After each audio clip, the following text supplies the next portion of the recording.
real from the start. Always play your part. Never let a nigga pull your card, and I put that on guard. Never hear my feelings by the broad. No man put no fear in my heart. I'ma step by mine. I'ma put it out on the line. I'ma put it out on the line. I'ma step by mine. I'ma put it out on the line. I'ma put it out on the line. I'm real from the start. Always play your part. Never let a nigga pull your card, and I put that on guard. Never hear my feelings by the broad. No man put no fear in my heart. I'ma step by mine. I'ma put it out on the line. I'ma put it out on the line. I'ma step by mine. I'ma put it out on the line. I'ma put it out on the line. I'ma step on the line. Win, lose, or draw. I'm on my mind. They gon' tell what I saw. Bitch, you get surgery, cover up the flaw. A nigga get nervous when I. All right, ladies and gentlemen, welcome back to the War Dog Trail Pod. You know what? Might already messed up. All right, excuse me. This is the War Dog Trail tonight. All right, ladies and gentlemen, welcome to Prison Grind. All right, episode 5. We are here with myself and always the big dog from Australia. We bring in the one, the only Mr. Sapper Tomo What's going representing. on, my brother? How are we? How are we all? I hope we're flying high. Very good, man. Let me bring in our original, all right, our original expert, the one, the only, Mr. Larry L. Long, the second, all right, our Brazilian Jiu-Jitsu coach, as well as our former expert in Florida corrections and law enforcement. Larry, big dog, What's how going you doing? on? Oh man, good to be back. Good to be back. Good to be back. As always. How you Florida to been, brother? Australia. Oh, been good, man. Been good. Had a little incident with my foot. Get that healed back up. Get right back in the fight, man. Yeah, that's it, brother. That's it. Oh yeah. I've seen the photos. Is there much damage? It's not too bad. It's a fracture in the first metatarsal, and Yep. then once we get that back right, we'll be ready to go. So, I'm already in therapy, so getting that twice a week, it's not so fun, but hey, we gotta do what we gotta do. That's it, brother. That's it. Heck yeah. Oh, is this your first time breaking the bone, bro? No, I broke I broke a bunch of my fingers before. What else did I break? I broken ribs. I got in judo, I got thrown, and my homeboy did a rolled into it, and cracked my two of my ribs. Shit. Yeah, I had one finger broken and dislocated completely. It was the tip of my finger was down here, like on the side of near my wrist. And then what else? What else? What else? Oh yeah, I had a toe that was broke, and then I didn't know it was broke, but it healed. And every now and again it'll dislocate. Hey, hey, you sound like Tomo with his Muay Thai, man. I'm listening to both of y'all. Tomo, go ahead. What else have you broken and hurt, bro? Let me hear. It wasn't until I started Muay Thai until I started. It was very similar, like fingers and knuckles. I've Yeah. done that. Split this knuckle. That was all when I was younger, before I fucking joined the military.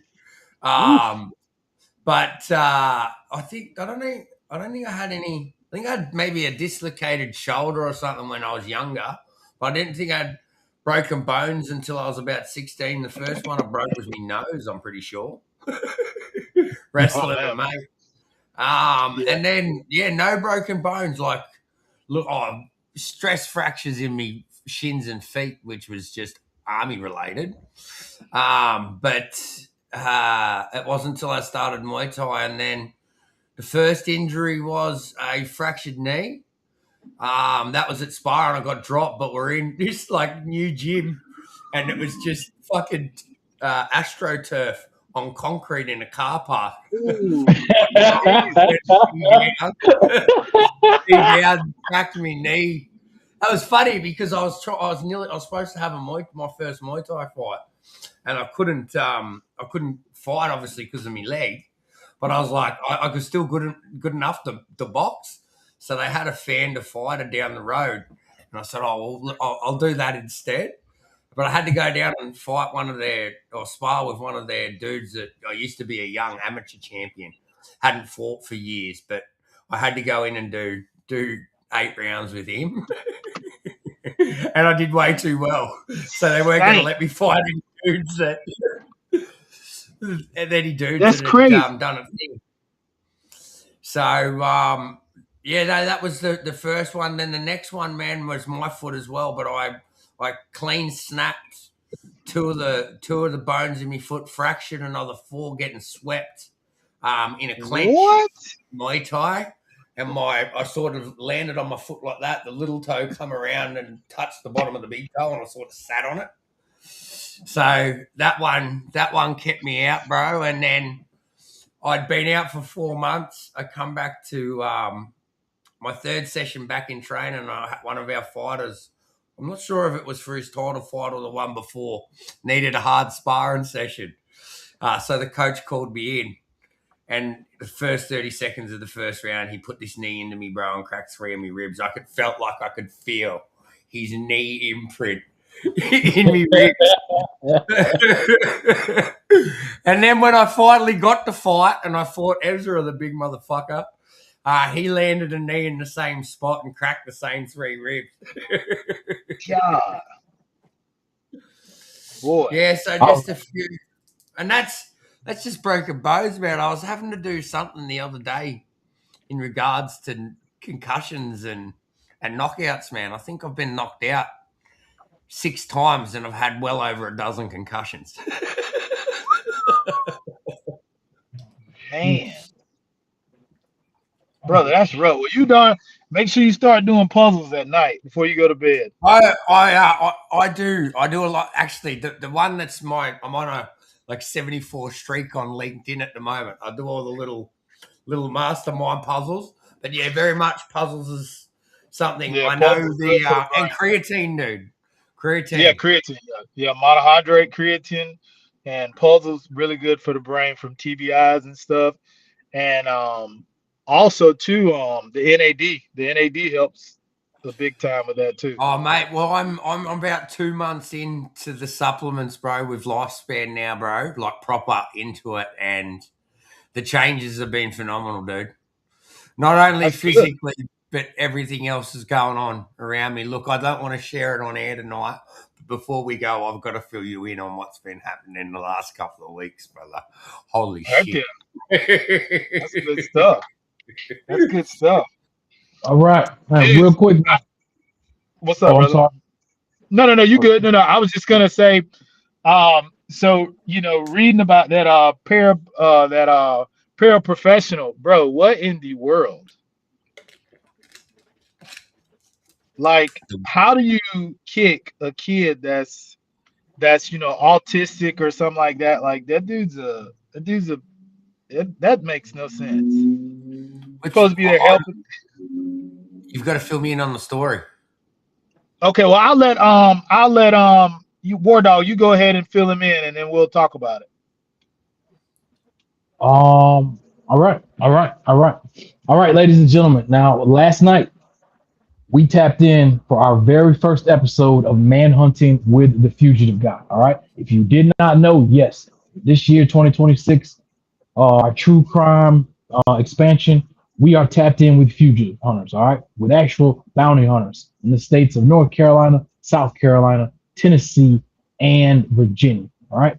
Actually teamed in last night for our very first episode with the individuals from Fugitive Recovery Group, North Carolina and South Carolina, as well as East Tennessee Fugitive Bail Enforcement. All right. Why did we tap into them? Because we like that front row shit. All right. You've been there. You've seen it. You've done it. You're behind the lines. We can't go there. Right. Obviously. But hey, those that are on the front lines, those are the guys that we like to follow and tap into. Now, what are we doing on this episode? Right. Prison Grind, episode 5, live. This is the episode that I have personally been waiting for. When you can finally sit down with our expert, with our big homie, right? Larry L. Long, right? He's our expert. That's going to tell you about Florida prison life, Florida prison stories, right? From the perspective now, you've heard in other episodes, all right? I've spoken to Bloodshed in a North Florida prison, Ronnie P in a different North Florida prison. We walked through the arrest, the very first arrest with Leah, right? Daytona Beach. But on episode 4, we actually talked to Daytona E, all right, who survived 12 years in the feds and sat down and talked about it with us, all right? Give us all the amazing details on what he had to say to share and spread that story. Whenever we are able to get very, all right, there we go. All right, there we go. There's our big one. All right. Now, this is what I wanted. Like I said, episode 5, we already had the chance to walk you through 12 years in the feds with an inmate. Now we're going to walk you through the other side, right? From the perspective of law enforcement in Florida prisons and what he has seen. Our one, the only, Coach Larry L. Long II, Brazilian Jiu-Jitsu coach, as well as former Florida Corrections and Law Enforcement instructor. Larry, please, the mic is yours tonight, brother. Walk us through all that good, bad, gritty. You know what? I don't know if you remember, you and I once had a conversation where you let me know strictly the shit that impressed you, okay? Guys that, amazing, whatever shit that you saw behind the walls that was so, I don't care if they were ripped from working out or their cases or just certain things that, like your greatest hits, please. Along with telling us about your very first serial killers that you ever worked with and some of your greatest hit stuff, bro. Tonight is all you. I'm gonna shut the fuck up. Do your thing, homie. No, so one thing before I do want to jump in this before we get on to that. That case you sent me in Daytona Beach about the basically the paraprofessional. Let me show that first. I'm sorry. Yeah, show that. I want to jump on that first. Okay, here we go, ladies and gentlemen. This just happened within the last maybe over a week or so ago. All right, in Jacksonville, Florida. All right, the death of an inmate. And who better to talk about to it with you than us here on Prison Ground? Salute. Of the 9 corrections employees who were stripped of their corrections authority after an incident with an inmate inside the Duval County Jail. I'm Emily Turner. 1 week ago today, Charles Faggart was rushed to the hospital from the jail. He died 3 days later. In the last 4 hours, JSO released the names of those officers and an incident report. Action News Jack's Madison Foglio is live outside the Duval County Jail. And Madison, it came with a clearer picture of what happened inside the jail, but there are still so many more things police have not said. That's right, Emily. But as you mentioned, the report did detail as much details as it could because it was redacted. The incident of what happened inside the Duval County Jail just a week ago today. And of course, it released the names of the 8 corrections officers and 1 corrections sergeant involved. JSO also listed the names of 10 employees who are not currently part of the active investigation, but are named in the incident report as they may have witnessed a portion of the incident or responded to assist following the incident. We also know that the FBI is assisting with the investigation into the death of Duval County inmate Charles Faggart. The release of the names comes 1 day after hundreds of protesters marched in front of the Duval County Jail demanding transparency from JSO in this case. We also heard from Charles's mother for the first time since the incident happened. I am so thankful for the 31 years I got with him, but I should have gotten at least 31 more. And the incident report also gives us a clearer timeline as to what happened and when between the inmate Charles Faggart and those 9 JSO employees. Now, I'm currently going through the timeline for you, and I'll be sure to have more details for you coming up on Action News Jax at 5. For local coverage you can count on, reporting at the Duval County Jail, I'm Madison Foglio, Action News Jax. New at 4, we now know the name. Yeah, now the first thing I want to put out there is in the state of Florida, Jacksonville Sheriff's Department is one of the most respected and well put together sheriff's department I've ever worked with. I know a bunch of guys that SWAT. I know some guys that have worked in SWAT. I know some people from the jail, transportation. Those are some of the best men and women I've ever worked with. So, and the Jacksonville sheriff is very transparent, and he puts out information. And if you do something wrong and you break the law versus you're his staff or you're the public, he's going to put it out there and he's going to be transparent. I can tell you this from working in facilities, for them to remove eight officers, like something really nine. So something really bad happened, because normally the way that would go, it'd be an investigation. But for them to be a week ago that happened, and then they immediately remove them, something bad happened. So I'm not sure exactly what happened, because I've yet to see, they haven't released exactly like what happened, far as like, was it medical emergency, was he attacked or whatever it was bad. And I can tell you, with that sheriff that runs that department, the Criminal Justice Training Commission is gonna get involved, and Sanderson Training Commission, and I'm telling you that they're probably gonna I don't see, well, one, they could be civilly lawsuit, and then two, they're probably gonna lose their certifications too, in the state of Florida. So it's going to be a bad situation. I'm hoping more information comes out maybe in the next week or so, or next week sometimes, so maybe we can kind of do an update on it. But yeah, that was, when I seen that, I was like, it was kind of shocked me, because they are so respected and they do a jam up job, and I've worked with many of their people. So it was like, that's kind of crazy. That was going to be my first question to you. Being on the inside, for them to have, if you're saying this sheriff's as quick as is to dump 9 sheriffs that quickly and publicly, like, yeah, there's a story behind this that they can't hide. They can't clean up. Oh yeah. Some stuff is going to come out soon. Yeah. It'll be interesting to see. So do we have any facts on how this man was killed or died, or? No, I looked on like some different stuff, and there's a couple things, but there's nothing that has like been, actually, confirmed exactly like what happened to him. But I do know they did something on the news the other day, and I was trying to watch and see what was going on, but I was like, good God, I was like, it's not good. Whatever it is, I know it ain't good, because one, he lost his life, and then two, with these officers, all being pulled, I mean, I'm looking at the situation, whatever happened, because, and they were saying that some other officers too that were listed that were not like directly involved, but that kind of, I guess they either was near or observed something.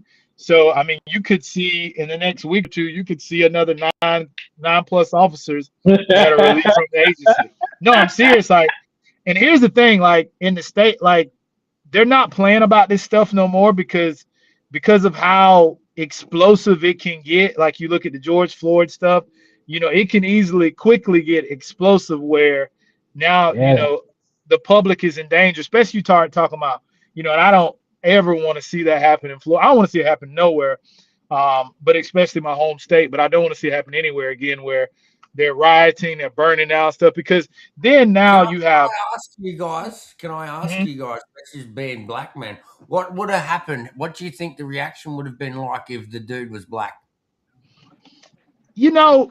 See, that's always a weird thing, and I'm going to be very transparent and honest, and it might piss some people off, but I'm just going to be real.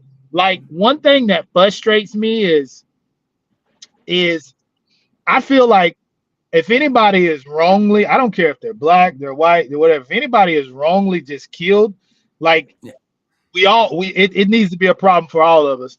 But one thing about it, like the whole rioting and stuff like that, what frustrates me about that is they've shown it to be true that a lot of the times these people that are rioting, like, you're burning up the community that you actually live in, And what frustrates me about that, like in Minneapolis, when all that stuff happened, it was either a restaurant. I know there was a restaurant and like a barbershop that had been there, like I want to say at least 30 plus years, that ended up getting burned up. Yeah. And it's like, hold on, time out. Like, so we're gonna burn up our own community? Like, that makes no sense. How is that helping the situation? And they've shown that a lot of these people are outside, even like in California with the ICE stuff. There was a lot of people that weren't even from California that were coming and starting these riots and doing all this stuff. And it's like, I get people are upset, but it's like, at some point we got to be like, hold on, okay, I get you protesting, and I get that sometimes protests, maybe they will go out of hand. But when we're burning down communities and like businesses that like help the community, like stuff like that, we got to kind of like, we got to use some common sense, especially the people that live in the community got to be like, hold on, whoa. Dude, you're not even from our community. We're not going to tear up our own community where we got to live and we got to eat and we got to go to this barbershop and stuff like that. Because here's the thing. When that stuff happens, you're going to get law enforcement, is going to get involved to a different level because they legally can. And then, and then if the National Guard gets, I just see a lot of people getting hurt and and possibly people losing their lives. And we got to figure out to do the right thing. And I will say that Florida has done and by no shape, form, or fashion are we perfect, because I can say that, I know that. But I will say that the sheriffs and the police chiefs in this state are doing a better job at being really transparent. And and I say Grady Judge is the leading one for us. And I'm pretty sure War Dog, everybody's heard about Grady Judge. Grady Judge, he literally will get on there. I've watched him do that. Got on a press conference, fired multiple of his officers, and then arrested them and put them in jail and seek charges for what they did. No, that's excellent. So he's being transparent. He's being a leader. So we're doing a better job that. Now, I can't speak for every other state, but I know in the state of Florida, they're doing a much better job in that.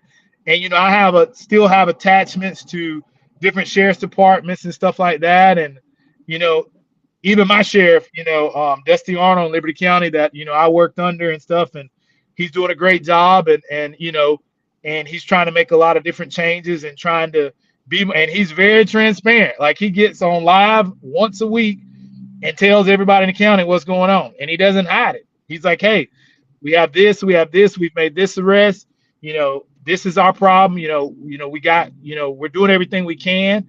So, and that's what we gotta be. We gotta be transparent, and and if you have people that are not doing the right thing, hold them accountable, help them if you can. But if you can't help them and they're doing something real crazy, you gotta do what you gotta do. And I think that's where we gotta get to, is get back to that, being transparent, and not just in our local, and and that goes from anywhere, like not just in the local level, but all the way up at the top, and at the top it's a little different because now you're dealing with more money, more people, and different things. But I can say at the local level, and the county levels, the police chiefs and the sheriff's departments in Florida are doing a much better job, and I think people are seeing that. And another one is Sheriff Greg Toney down there in Broward County. Man, he's amazing. He's another guy.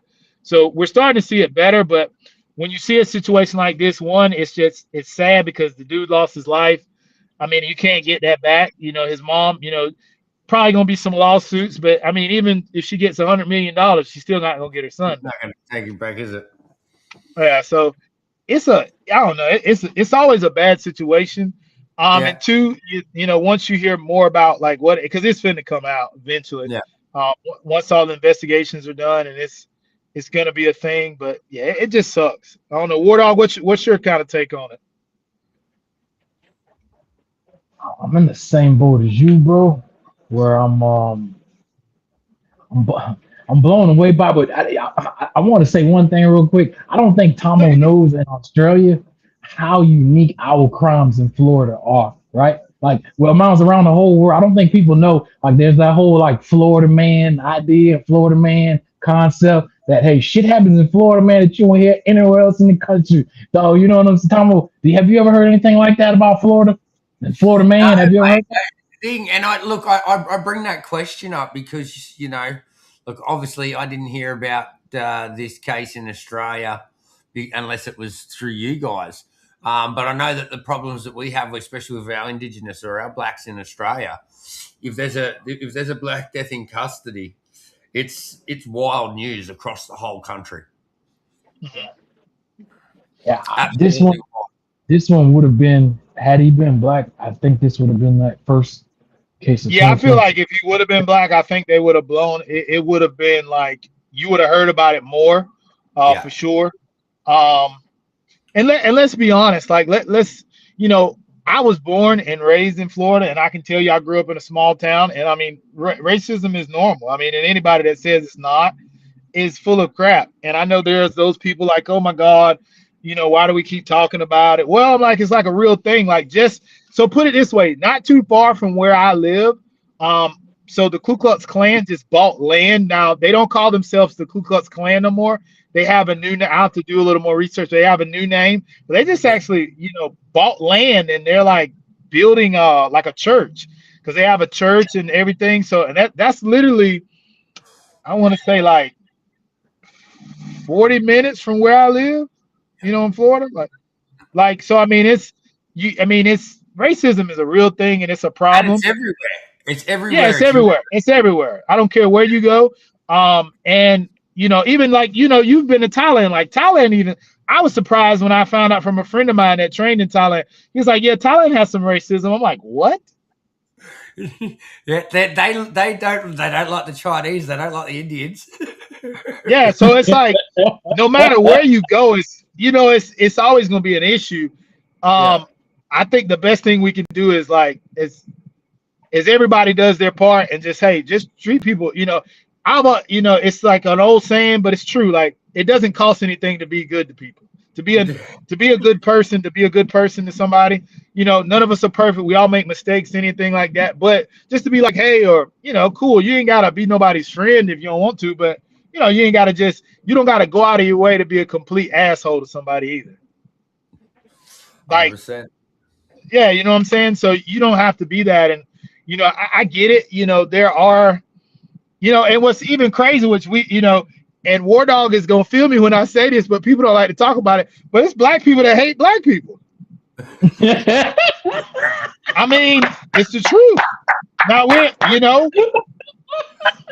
but I mean, even where I grew up, I know white people that kind of hated white people, not maybe because of their color, but maybe because their status, like, they they live in a trailer park or something.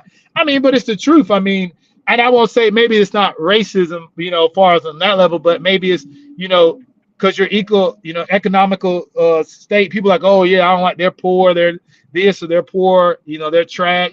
There's always some type of something, but I think that's on the individual level, because it's just like they say with kids. Kids do not come out with like hating anybody, because I was just in a restaurant, and this kid, little girl, little white girl, and she waved at me, and I waved right back. Her parents are super nice. Like, so like nobody's, kids don't come out. We don't come out with all that crap. Nah. We're taught that. So, Yep. And it's just like today, I was talking to one of my classmates who we grew up together. We had a blast. I mean, she's white, I'm black, and we grew up together, and we're the best of friends still to this day. And we grew up together. So it doesn't have to be the way, people want it, that divide crap, because I tell people, like, I have a complexity of friends. 100%. And look, I think it's global politics that is pushing narratives that's causing the divide. Like every time you say something now, you're automatically called a racist. You can't have a view that says it anywhere. And I think that's everywhere in the world now. I know that's the biggest thing, especially being a white man now in Australia. Everything, our whole political thing, anything that says being a white man, we're considered far right extremists now. We're neo-Nazis. I was like, my political views, yet I'm on a podcast with two black men. Like, how racist can I fucking be? Well, yeah, and what's crazy about that too, though, is people are quick to like put titles, but like, I mean, don't nobody, like, they have to get to know you. Like, if they like, you're one of the dopest dude. damn that you're white. You're one of the dopest human beings I've ever met. Like it does like, let's talk about that instead of being like, oh, you know, you're this or you're that. Like you're just a dope human being, you know, a dope human being. So Well, I but think we got to be there's better at something that. that the similarities have. I think there's two places that you lose that shit, and the racism that everyone sees today is now just banter between friends in places like the military, first responders, and fight gyms. Yeah. I mean, you think about this, you go into, so think about this. So we'll talk about like, so I worked in, I worked in the Department of Corrections, and I know there were officers that I worked with that were racist. I mean, but there were way more officers that I encountered and I worked with that weren't racist. But I know there were some that were, and whatever, it's cool. It is what it is. They never said nothing crazy to me, or we never had problems. In a couple little situations I had, I stated my piece, and we left it at that and moved on. But if you think about it, you think about the military, like, or you think about like first responders, law enforcement, firefighters. You have a complexity of people from different backgrounds that are white, black, Asian, Hispanic, all these different things, that some grew up in a very nice neighborhood, some grew up in a not so nice, but they all come together and they have fun, and and they can just hang out. I mean, like, so something that I'm like really trying to get into, here, that's something we'll have to talk about offline a little more, but it's a competitive shooting is something I want to get into. And it's like the people that I've met and I've talked to are like, one of my good friends, he's Hispanic and he's like deep into it. And he's a law enforcement officer in Florida and he's an instructor, great guy. And like, he's the one that kind of like, man, you should start doing it, blah, blah, blah. And like, I met some of his friends that like he shoots with. They're black, they're white, they're men, they're women, they're Asian, they're mixed or biracial, whatever you want to call it. So it's like, there's always going to be a divide, and there's always going to be those people that want to, make that situation, make it what it is. But then, I've always said there's no idiots are going to be idiots. The whole world wants to focus on the minute minority that make these problems. 90% of us around the world can get along. We don't give a fuck what color you are, where you come from. Like you said earlier, if you're a decent human being, you'll be treated like a decent human back. Thank you. What'd you say, Ward up? I want to ask you if we can redirect. All right, we're about halfway out. No, you good. Oh yeah, you good. You good.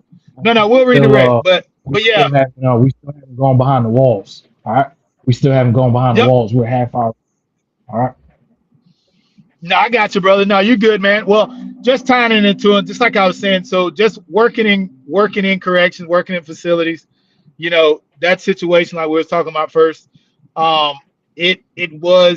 it's a bad situation. And like I said, those officers are probably, depending on what happened, not saying all of them, but there's a possibility for some of them, depending on what happened, one, to lose a certification, and two, to be brought up on felony charges, depending on what happened. So I do want to kind of keep a close look on that and find out, exactly what happened, so we can kind of better talk about it and see like what the process is going to be as far as they go. But yeah, man. So far as jumping into like corrections, man, we'll talk about just being in corrections. It's not for everybody, and I'll just tell you that now. It's not for everybody. And then unfortunately you have some people that they get into it, and I don't think they really understand what they're getting themselves into. Because I mean, it's depending on what type of, prison you go to. Maybe you go to a prison that's, it's not really bad, because not all, I think that the majority of the world thinks like every prison is horrible. Some prisons are, they are what we call, like, if you're in the field, you'll say, oh, that's a soft camp, that's a soft prison, meaning like there's not really a lot of problems and stuff like that. But then you have your camps that are like, people getting stabbed up, they getting beat, they getting jumped, like it's some serious stuff. Officers having to, they have to deal with different situations. It kind of depends. And I think that sometimes, especially movies kind of make everybody think that people in prison getting raped all the time and stuff like that. And not every prison is like that. So, you know, it happens. Don't think it don't happen. You have people getting raped, you have people getting stabbed, you have people fighting, you know. I mean, and then if you think about it, I mean, you have, yeah, what you want to talk about? Is See rape what now? illegal? Oh, yeah. No, you can't rape people in prison. No, Jesus, no. No, I mean, So they it beat that happens. I charge? mean, but no, it's, yeah. So like you would go like, so let's say if an inmate, you know, called rape, it will go into a PREA, and that's a prison rape, you know, and they would call PREA, and then it's just like the same thing how it'd be on the outside of an investigation. You know, you would same thing, rape kit, all these different things. I mean, you have to go through the process, you know, wherever they are. You know, if let's say if it happened in a, you know, in a cell or something, that cell's a crime scene. Like it's the same thing. I mean, you would, it's different steps, you know, because of course it's in a facility versus being on the outside. But I mean, it's pretty much the same steps, just kind of in a different way. But yeah, I mean, you can't be raping people in prison, but it happens. How much of it gets reported to how much of it actually really happens? Well, I'll say this, like, far as them reporting it, you know, that's on the inmate. You know, if the inmate's really reporting it. Some inmates report, some inmates don't. I mean, of course, you got to think out of the same thing as, you know, out of fear for their life, stuff like that, you know. You become a rat then, don't you? I mean, yeah, you kind of do, but I mean, hell, I mean, you did get raped, so I mean, I don't. I mean, they could call you a rat, but to me, that's not really being a rat. That's trying to protect yourself. But I mean, yeah, I mean, you have rape is a thing in prison. That becomes on your life. You get labeled that regardless of what we think or feel. There's a set of like, correct me if I'm wrong. I haven't actually been behind myself, but there's a set of rules on the inside of those walls that is completely different to how we operate in the outside world. Oh yeah, but you know what's interesting about prison though is like prison has its own set of rules, and you know, prison in Florida is like, it's very different from like, let's say the west coast of Florida, because like it's like in prison, like, so on the west coast, prisons are very segregated by like color, Hispanics, the whites, the blacks. In Florida, it's kind of that way, but sometimes it's mixed. It just depends. It's not like, because gang culture is California, where, you know, in Florida, you have gangs, you have Florida gangs and stuff like that. You have your white supremacists, you have your black gangs and stuff like that. But it's just, Florida's just not like California, and it's not like any other state, in my opinion. It's just very different. Just like Georgia is completely different from Florida. So the prison systems in Florida are very different, but I mean, they're still dangerous. And like you say, they have their own set of rules. But you know, what's interesting is, and I can say this because I've seen it from the mental health side, from the prison side, it is different sets of rules. But then too, you'll see a lot of things that, you know, you would think like, okay, these are rules. You'll still see them break rules and kind of make up their own rules. It's different. Like prison is just different, but it is a different world. And I think, you know, one of the things that one of my, the people that trained me, a female sergeant, she was awesome, but she gave me some very valuable information that my mom did 2 years ago before I even went in corrections. And this is what I think, and even as an instructor, I always tried to teach the recruits this. I always used to ask them who run the prison, and they would be like, oh, we do. And I'm like, you sure? On a good day, what, 30 officers versus how many inmates? No, but like, you know, but seriously though, like it's something that I think that you got to kind of put in the back of your head. I always used to tell them, like, if they take over the prison, eventually we're going to get the prison back. But here's the thing, like, we're outnumbered while we're there. Even if let's say it's day shift, let's say you got everything going on. Let's say we got 50 officers out there, but let's say the prison holds 2,000 inmates. We still outnumbered. You know what I'm saying? Right. And I always tell my recruits, have this in the back of your mind, that if they do try to overrun the prison, there are some people going to get hurt. Some people gonna get killed. Some people gonna get raped, and it don't even care if you're a male or female. You know, there was a thing up north some years back where they took a prison over, and they had a female officer in a tower, and they raped her multiple times, like for days, until they got the prison back. So I think it's important, like, you know, people like, it's a different world in there, and it's like, you think you tough, you better use this brain. Now you do have to be tough, but you damn sure need some common sense going in there too. Yeah. Like, and you have to remember, like, some of these dudes are, you know, not everybody's in there for murder. Not everybody's in there for selling drugs. Some people in there for, I remember I had a guy in a dorm with me. He was in there. I said, man, what are you in here for? He was in there for writing bad checks. So he wasn't no bad dude. Like, he just writing bad checks. And he just did his thing, did his time, and went on about his business. But then you got some dudes in there that's really about their life. You got some dudes in there that's killers. You got some dudes in there that's chomos, you know, which is child molesters. You got some dudes in there that's rapists. Some dudes and you got some dudes in there that's a little, they do a little bit of everything. Yeah. You know? So I think it's just it's just a different world. And it's just like when I went to the mental health side, you know, and I met, you know, he's dead now. Like we talked about before, Eddie D. Mosley meeting a serial killer. That was like a whole different thing, because I'm like, this dude is like really considered a serial killer, and it's like, whoa, you know. But I mean, but the crazy thing about it is, he was one of the nicest dude I ever watched. Like, he wasn't a problem. Never gave. I mean, but I'm being serious. Like, the dude was not a problem. He did what he was supposed to. Kept his room clean. He was a clean person. Now, if he saw a female, he looked through them like he was looking through their soul and ripping it out with his eyes. But the crazy thing about it, even the young dudes that I knew that was a problem, they were scared of him. Wouldn't nobody run up in his room, because they would stop. I remember they was fighting. I'll never forget this. Two guys, one was from Jacksonville, one was from Duval County, Jacksonville. Other guy was from Dade County down there in Miami. They bumping it out. They getting it. You know, they talking about, you know, they go in there, throw that stand in the paint. So they go ahead and do their thing. They go to fight, and they realize they about to go in his room. This is no lie. They stop fighting, move, and restart fighting again. Hey, trying to fuck with silly stay out of his face. I was like, bro. But but the thing about it is, he was an older guy, but now he was still in shape, and he wasn't as big as he was when he was younger, but he had humongous hands, and he always worked out, stayed in good shape. And it's crazy, because I was like,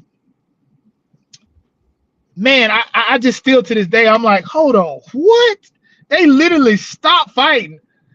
Because I remember somebody said, whoa, that's Eddie's room. And they popped, they ran to the middle, and they squared back up and went back to swinging.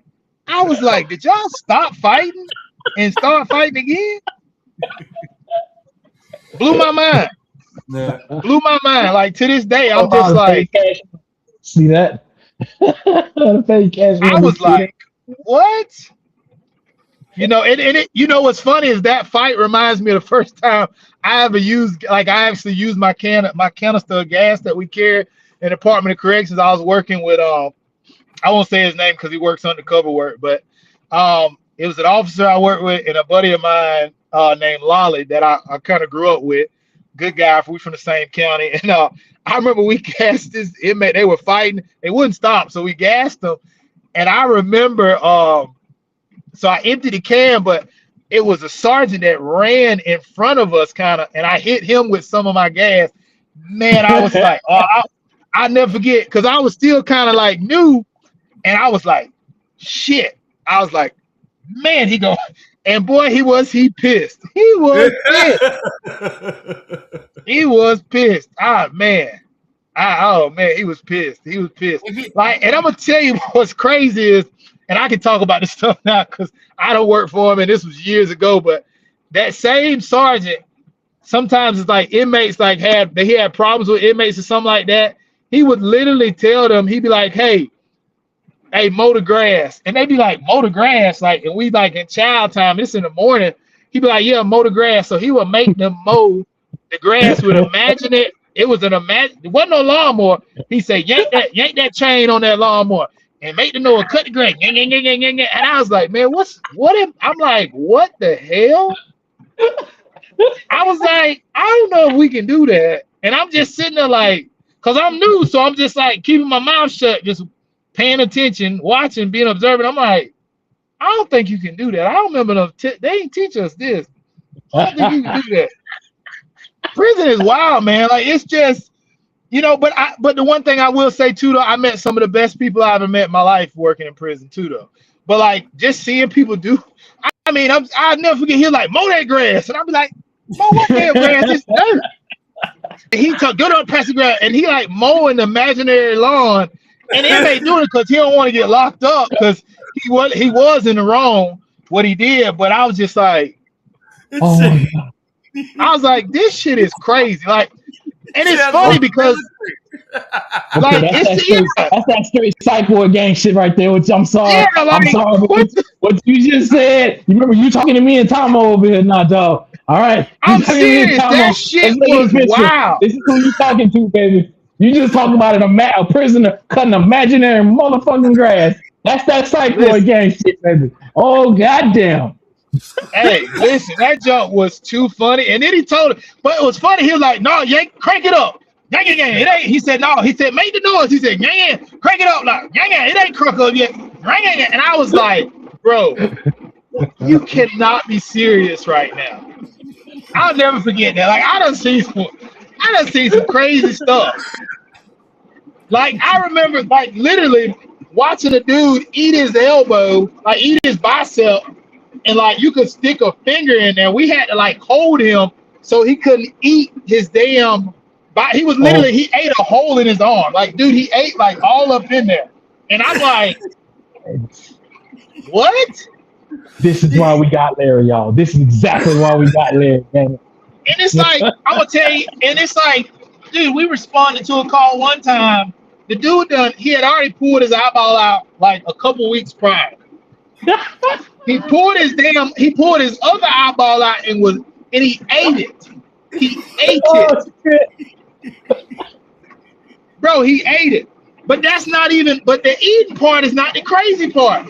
The crazy part was that he was in the back of the damn ambulance and the paramedic said, this don't make no sense. And I said, what?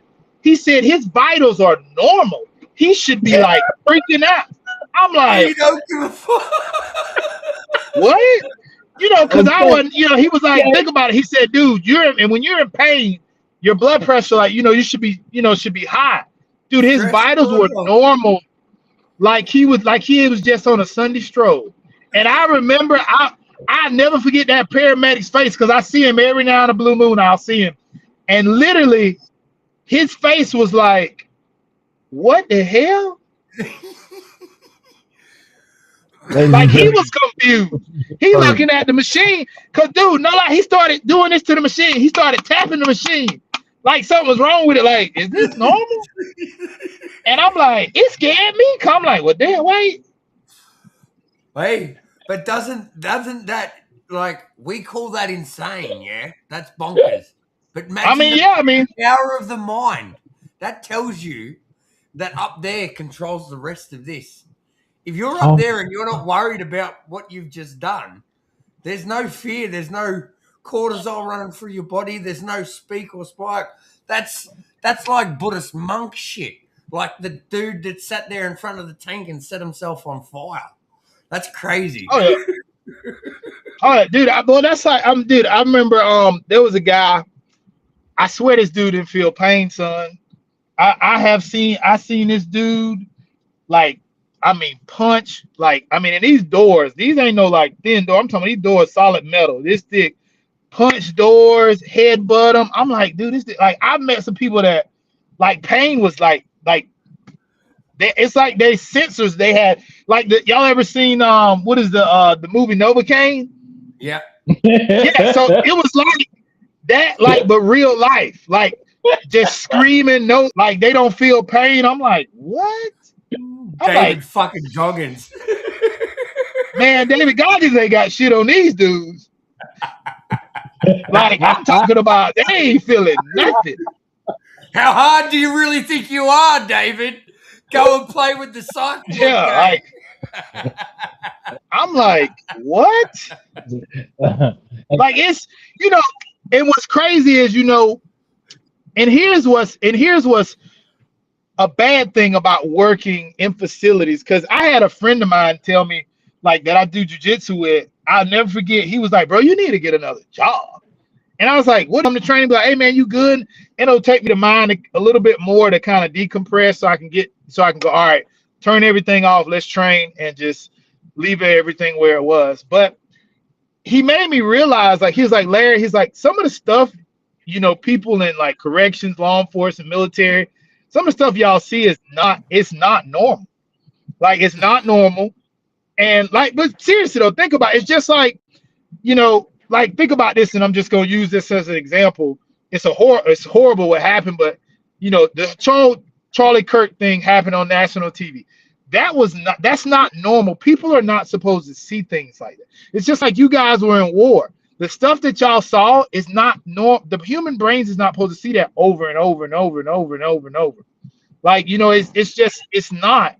And you know, I thought about this one time, and I was like driving, and I was like, dang, like people would say stuff, or I would see stuff, and it just was like, and when I say this, I'm not saying this to be funny, but I'm being honest. Like, I would laugh about it. I'm like, oh yeah, he's just, you know, banging his head, whatever. I mean, or you know, the dude, you know, I mean, we had a guy, he done put his whole fist up his ass. I mean, okay, cool. Oh goddamn! Oh god! I'm not bullshit. Larry, y'all. This is why we got Larry, y'all. I'm gonna say this over and over again. But think about that. That shit is not normal. Like, let's be real. That shit is not normal. Like, for you to literally, like, you work a 12-hour shift, you deal with, like, you know, people they're dealing with different things and violent individuals, and some of them may or may not be really have mental illness. Some of them may be malingering. Some of them may have mental illness. But then you think about this, though. You're dealing with all these violent situations on a daily basis. So you got a 12-hour shift. You have a break here, and then you're fighting or whatever because, you know, they're aggressive or they have a weapon or something like that. And then, like, you leave this call and you kind of, like, you check on each other. Hey, man, you good? All right, nobody hurt, blah, blah. All right, cool. You go write a report. And I wrote a lot of the majority of the reports that, you know, when I was working there with the guys and stuff. And the women I work with, and, you know, they're like family still to this day. But I think about that sometimes. I'm like, that shit was not normal. What we were seeing, dealing with, and doing on a daily basis. And some of it, I'm going to be honest, some of that shit we dealt with, I'm going to be honest, some of that shit was damn near demonic. Like, what the hell? Like, and then you go, and then literally, I would get off work, go do jujitsu, or either go work out or go home, and it's like, or go do something else. And it's like, that shit is not normal. It's not. It's not. I don't care what nobody says. Like, because I'll see stuff on movies, and I the cycle you tell you it's not normal. But crazy is, like, there are like, I remember I was talking to a good friend of mine, and we were just talking, comparing like jobs. His job, he worked in the tech world, and I worked in, and we were just saying, and I was like, yeah, this is, you know, something I dealt with that day was kind of like bothering me, you know, and I didn't, you know, tell him any information. I didn't break any HIPAA laws or anything like that. I just kind of gave him a scenario. And he looked at me, and I'll never forget his words and in his face. He turned his head, like literally chilling at jiu-jitsu, sitting in the corner talking. He turns his head like a dog. You know how dogs go, woo, and he said, what the hell? He said, bro, he said, y'all all need to go to therapy. Like, what the hell? He was like, he said, that happened today? And I was like, yeah, that happened today, man. And he was like, bro, he just said, bro, you need to find another job. Like, you really need to find another job. He was like, you know, that's like, I was having a conversation today with a guy of mine who's buddy of mine who's offended. So he has an opportunity to go to work somewhere, and he was like, hey man, you know, what do you think about this? I said, hey man, great for you. I said, I'm not going behind nobody's walls ever again. I've done my time. I've done it. I'm not going back. Like, even when, you know, as an instructor, I would tell the students, hey, listen, I commend y'all. I respect y'all. I have admiration for y'all because I'm not going back. I'm not doing it. I'm done. Like, I'm done. Like, I can't. But think about this. So a huge portion of my life, I worked in a place where I either had to have a key to let myself in and out certain doors or secure areas, or somebody had to pop me in or pop me out. Yeah. Like, and you don't really think about this, but when you work 8-hour shifts, you're doing 5 days a week, you're off 2 days. Maybe you get, 2 weeks off vacation. Maybe you get a couple days here, a couple days there. Or you work on 12-hour shifts, 28-day cycle. You work 14 days, but then, if it's overtime, hell, you're going to go get it. That's what I was doing, working overtime, getting the money and stuff like that. But then you start to realize you're doing time too. Yeah. Ooh. Yeah. And that's what made me go, it's time to get out of here. And when I made a promise to myself, I said, when I get out, the last facility I work in, I said, when I left, it was done for me. That was it. And, and I transitioned into, my new career and stuff like that. But, they could tell me, hey, we're going to pay you $100,000. I'd tell them, only way I'm going back, you got to give me $1 million. And I mean, that's a year, and that's a guarantee, because I'm telling you, man, like in corrections, I can honestly tell you, I did not like the person I was becoming, because I was becoming an evil person. And why is that, Larry? Let's talk on this, because I know me and Wardog can relate heavily on this. When you're in those violent situations. Well, I mean, it's like this though, like a certain human being to be able to survive. Like, you can't, and I'll tell you this. And when you leave, I remember I got injured in 2020, and then when I come back to the psych facility, and we had forensic, which means they have pending charges, murder, blah blah blah, vice versa, child molesters, rapists, all that. And I'll never forget this. And this is why I know you have to become a different person, and why everybody's bred differently. Because when I was off, because I had major surgery on my leg, had to get back, and I come back, and my first call, I remember I hesitated, and I didn't get hurt, but I was just kind of hesitant because, I hadn't really been in that situation, and I realized, like, damn, like, I done lost my savage. I got to go get it. I got to go back and get it. Wow. Because I can't survive this shit if I don't get my savage back. And people hear David Goggins, but listen though, people hear David Goggins talk about that and they don't understand it. But when he says that shit, I feel him on such another level, because he's not lying when he says is, don't ever lose your savage. Like, and even I can't think of that guy's name, but he talks about it. He said, no, you should be a monster. You should be a savage, but learn how. Yeah, but you should learn how to control it. They are not lying, because you can't be no powder puff. And I mean, just a choice for, dude, you can't be a pussy up in there, because, dude, they're like dogs. They smell it. Smell it. They smell it. Smell pussy. They smell it. And if you like, and I mean, I hate, there's no better way for me to say it, but it's just on, like, if you are soft in there, they will know it. They will smell it. And like, you got to be bred different, because I got a homeboy of mine, like, we still talking. If I can help him, with like reports and stuff like that, I do. And I remember he told me, this was 2 days ago, no lie. He said, brother, I commend you. And I said, what do you mean? He said, I don't know how in the world you was doing all the stuff you were doing while you was working. You was doing this, you was in training, you was writing all these reports, you was doing all this stuff. He said, bro, you got to be bred different. Because I told him, he said, man, I see what you mean. Like, why y'all used to kind of ask me, like, because and I love him like a brother, and I respect him. He's a good dude. But I told him, I told him one day, my other homeboy was like really on his ass and like kind of, like, hey man, you got to tighten up, you got to toughen up. And then one day I just told him, hey brother, let me tell you something. If you're going to survive in here, like, you're going to have to, like, you got to, there's a shift that's got to happen in your mind. Because I told him, because if you don't get, and I told him, I said, if you don't get that savage, you're going to get your ass hurt and killed up here. Like, you're going to get hurt bad up in here, because these dudes ain't playing. Like, when they go and when they ready, you got a dude that's got, you got to think, he done sat in jail. He's got mental problems, for whatever reason, or maybe he's malingering or whatever. But let's say he got murder charges, he raped him. So he's been in a violent situation his whole life. He's been in the system.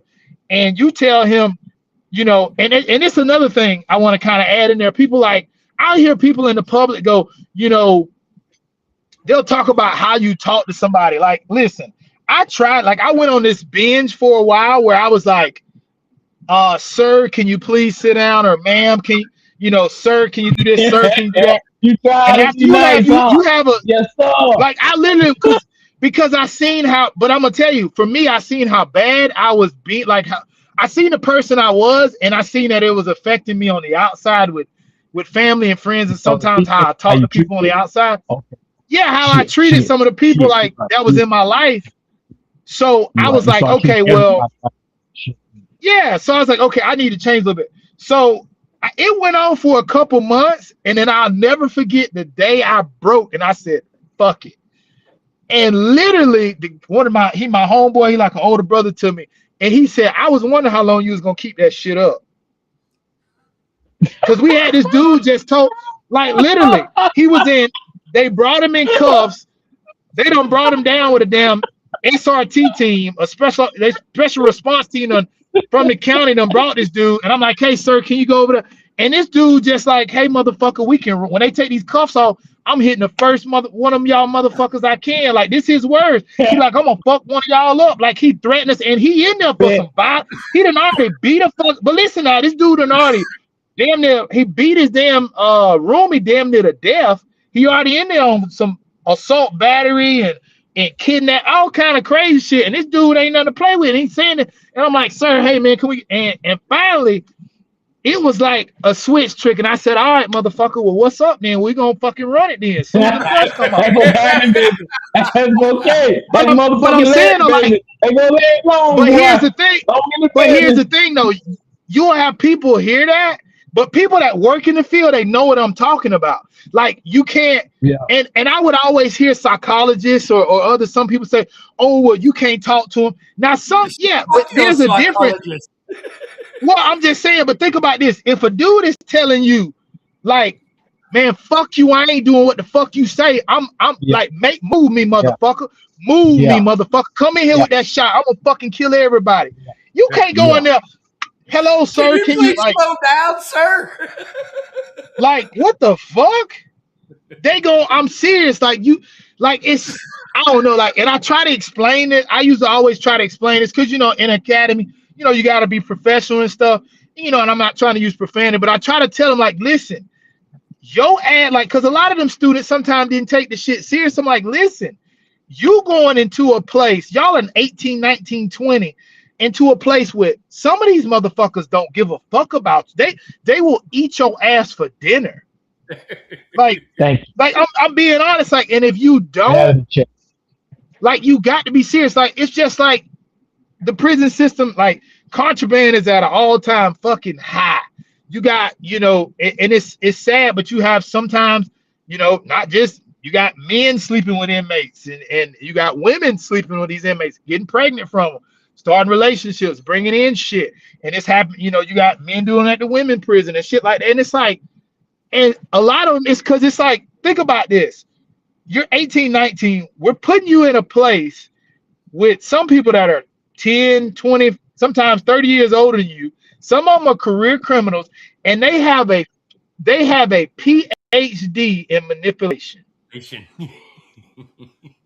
And some of these people, and here's the thing, everybody in prison is not a bad person. Everybody in prison is, some people just trying to do their time and go on about their business. But then there are the other people that they trying to manipulate and get everything they can, get contraband so they can make money, they can do what they get. You got crime enterprises that are literally, running in prison. You got people that are calling shots that are in prison.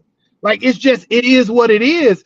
But like, I'm telling you, like, it's, and I've always had this because I'm like, man, like, in my opinion, I believe at the youngest 25 to be in law enforcement or corrections. That's just my personal opinion. I know it's not going to be like that, but it should be because, like, it's just like, Larry, can I tell you crazy. why that's not going to change? because by 25, most of our fucking brains are matured and we've smartened up enough to realise that this is a stupid fucking job and we don't get paid anywhere near enough money to do it. Like, I'll tell you this. Can I At the also age add, of 30, no, you go. No, go ahead, brother. all right, just real quick, Larry, you hit on something that reminded me why I always salute you to the utmost. Okay, you just reminded me the biggest thing of why I motherfucking salute you. Okay, one part is yes, Tomo and I, whatever he saw in Afghanistan, I saw in Iraq. It still does not compare ever, ever, and you will never know how much respect I got for you, knowing that where you go to work, like you just mentioned, you have to pop in and pop out. You are locked down with them, right? Like you said, and then you are constantly, bro, surrounded by your enemies and threats, right? Now, to motherfuckers like us already dealing with whatever suicide bombers, this, that, and the third, that's one thing, right? But obviously, you know the weapon factor, all that type of shit. You got a rifle, gun, third, right? I will always motherfucking salute you to my soul because you are surrounded all day, every day. And I don't even know or understand that mindset, homie, of being that close to you know what I'm saying? To your known motherfucking potential enemy, right? And the fact that, you know, even as a mental health patient, I understand. Today he might be a good inmate, tomorrow he might not be. 3 o'clock he might be straight, 5 o'clock he might be ready to set it off. Either way, you got to deal with it, right? You do. Now, the other part though, what hit me the most, and I told you this once before, but I'm glad we're doing it right now here again on the show. Verbally, okay? Everything that I've ever had to face from someone else in terms of being a Marine was with a foreign language. And that made the biggest motherfucking difference anybody will ever understand, okay? Because they might have been threatening me, telling me they'll kill me, my whole family, everything moving, but I couldn't fucking understand it. You understand that? So when they was talking that shit to me, right, I didn't understand it. Had I understood whatever they were saying or what they were going to do or what they were saying, oh, we're going to set it off and kill you and go party with all. If I would have understood, or like you said, by giving order, because that's always been my problem personally as a Marine, all right? I really only know one or two ways. All right, I'm that kind of dude. You give an order, I follow. I respect the rank, the person up. But when you run into them hard head motherfuckers, what who want to go against the grain, baby? That hard head. When I lay down an order and you say fuck that, that Marine sergeant side of me, that grunt side of me is going to emerge. God damn it! Now with you, it is way different, Larry, because you can understand that shit talking that they say back to me, and I can never ever tell you that I understand that, homie. Because I ain't understand what they were saying to me in Arabic. You know what I mean? Tomo might have understood what they were saying to him in Afghanistan. And that makes a very I can't even understand me wife.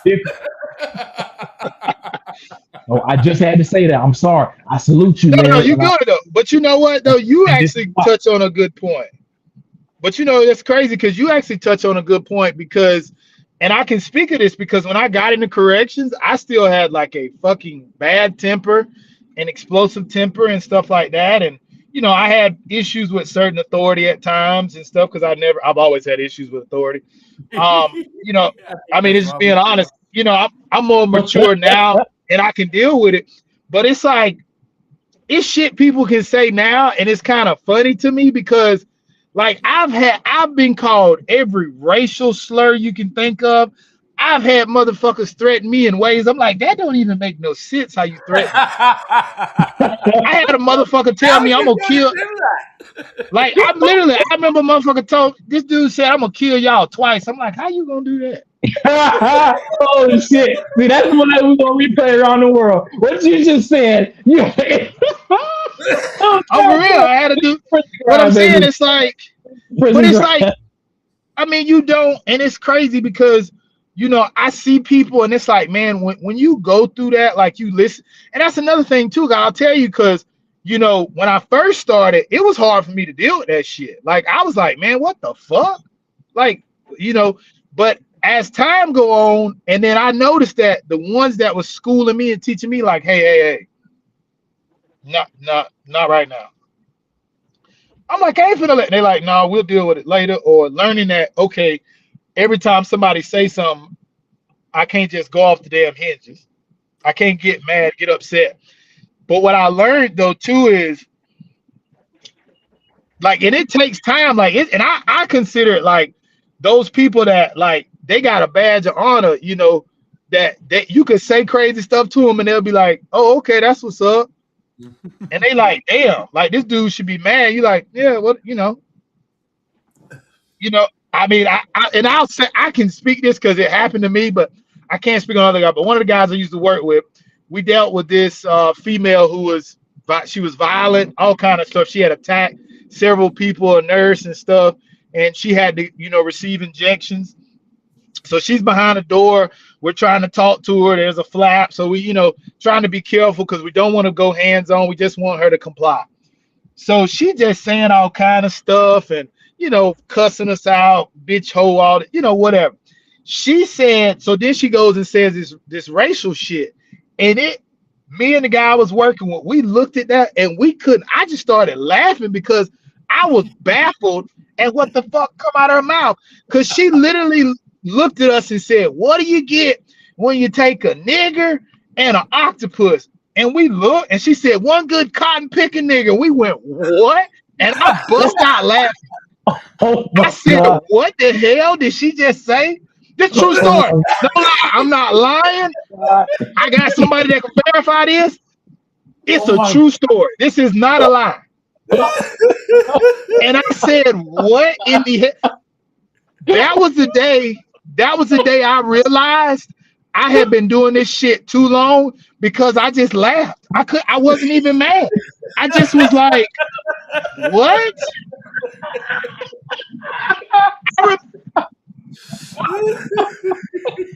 Like, and when you talk about like, and here's the thing, that's when I realized I had developed dark humor because me and the guy I was working with, we literally, he's a black guy, I'm a black guy, we literally laughed about the shit and was like, okay, cool. Like, bro, we just laughed about the shit. We didn't even get mad because, and then literally, I remember her face going like, yeah. And she was like, well, listen, bro, she literally immediately said like, hey, get them away from me. Something's wrong with them. I'll never forget that. She was like, get them away from me. Something's wrong with them. And it literally was because she was like, and I know why, because she was like, she thought she was going to get under our skin and upset us. But I just was like, I was in disbelief. And like, literally, I mean, I remember that day like it was yesterday. I'm in my head going, did she really just say that? And I just started laughing because I was like, I've had so many racial slurs said to me. Even growing up, I had people call me all kind of stuff. And even working in the system, I've heard, you know, I've been called a monkey, a rat, a house nigga, all kind of stupid. I'm like, but that was like, I told her, I said, you really thought about that, didn't you? Like, and I remember I told her, I said, you playing crazy. You ain't crazy. Because anybody say something like that, like, you're not crazy. You playing crazy. I never, to this day, I can't forget that. Like, it's just like, and I have it in a journal, like the stuff, some of the craziest stuff I done heard or seen. And I'm just like, please, you got to bring that to the show. Fuck that. Bring that to the show. That's what we want. Some of the stuff I can't talk about, but some of the stuff I can. But yeah, but it's just like, we just like the Epstein files. It ain't like that. It ain't like that. It ain't like that. That stuff is crazy. That stuff is crazy. It ain't like that. But some of that stuff is funny because it's like, I don't know.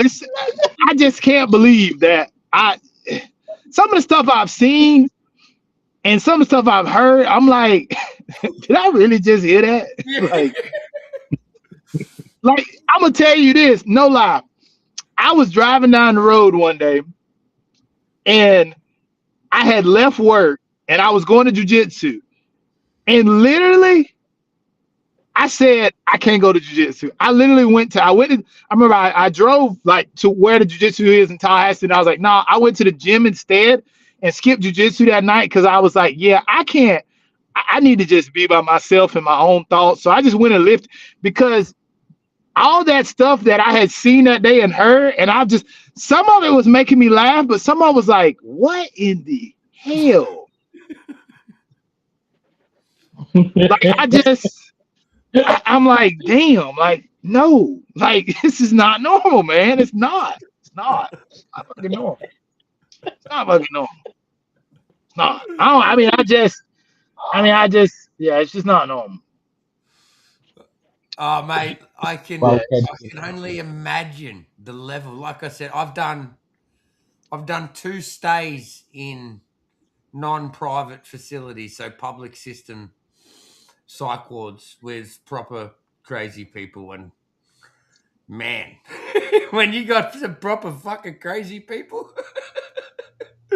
Well, and here's the difference. There's a difference with like people that, you know, they have problems, but like the ones that we had, they actually have like violent charges. You know, not all of them, but a huge portion of them do have violent charges and stuff like that. So it's like when you put that together.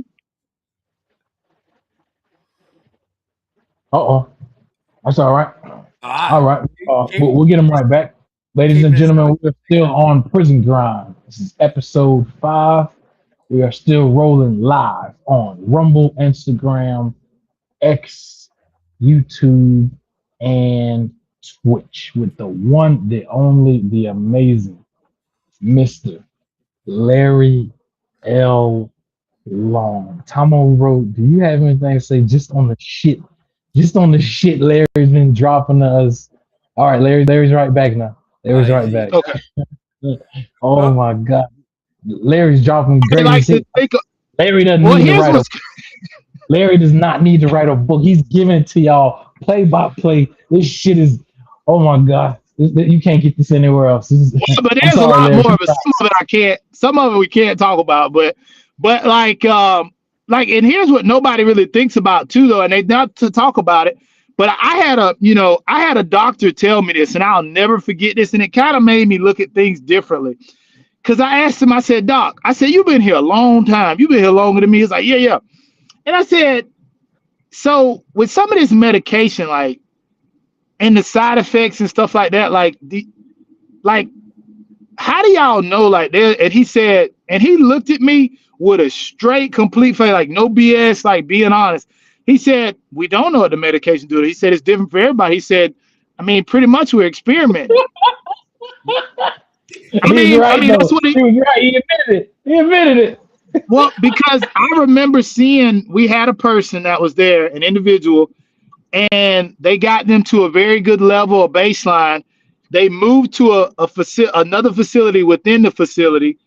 And I remember like they were doing great, like probably finna, maybe get out, maybe go to another facility that's, less, a better place for them.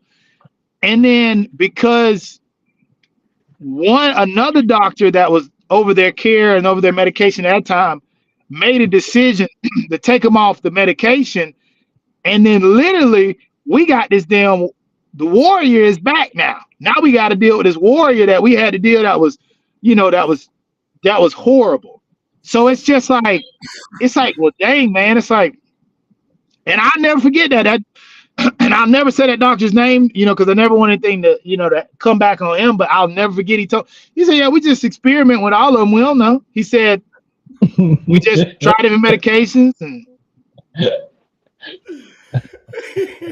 And I was like, what? I know that's just that wasn't the you thought there was something deeper, something scientific. I was just trying to figure out, like, because I really wanted to know. I was like, Doc, how y'all choose the medication? And he's just like, well, we know this medication is for this, or this is for this. Yeah. So we just experiment, put them on it, and monitor them, and see what happens. And it's crazy, man. Like from the start, especially up with my history and the amount of psychiatrists and stuff that I've been through, the way that they chop and change, this one doesn't work. One, it's down to the individual, how they're going to take on it. But like you said, every single time, whenever you get one of these medications, if you actually look into it and look into the side effects, there is 100 times more risk of you being fucked up more than it is of actually doing any good for you. Yeah. Well, I remember there was a guy, and he did have some problems or whatever.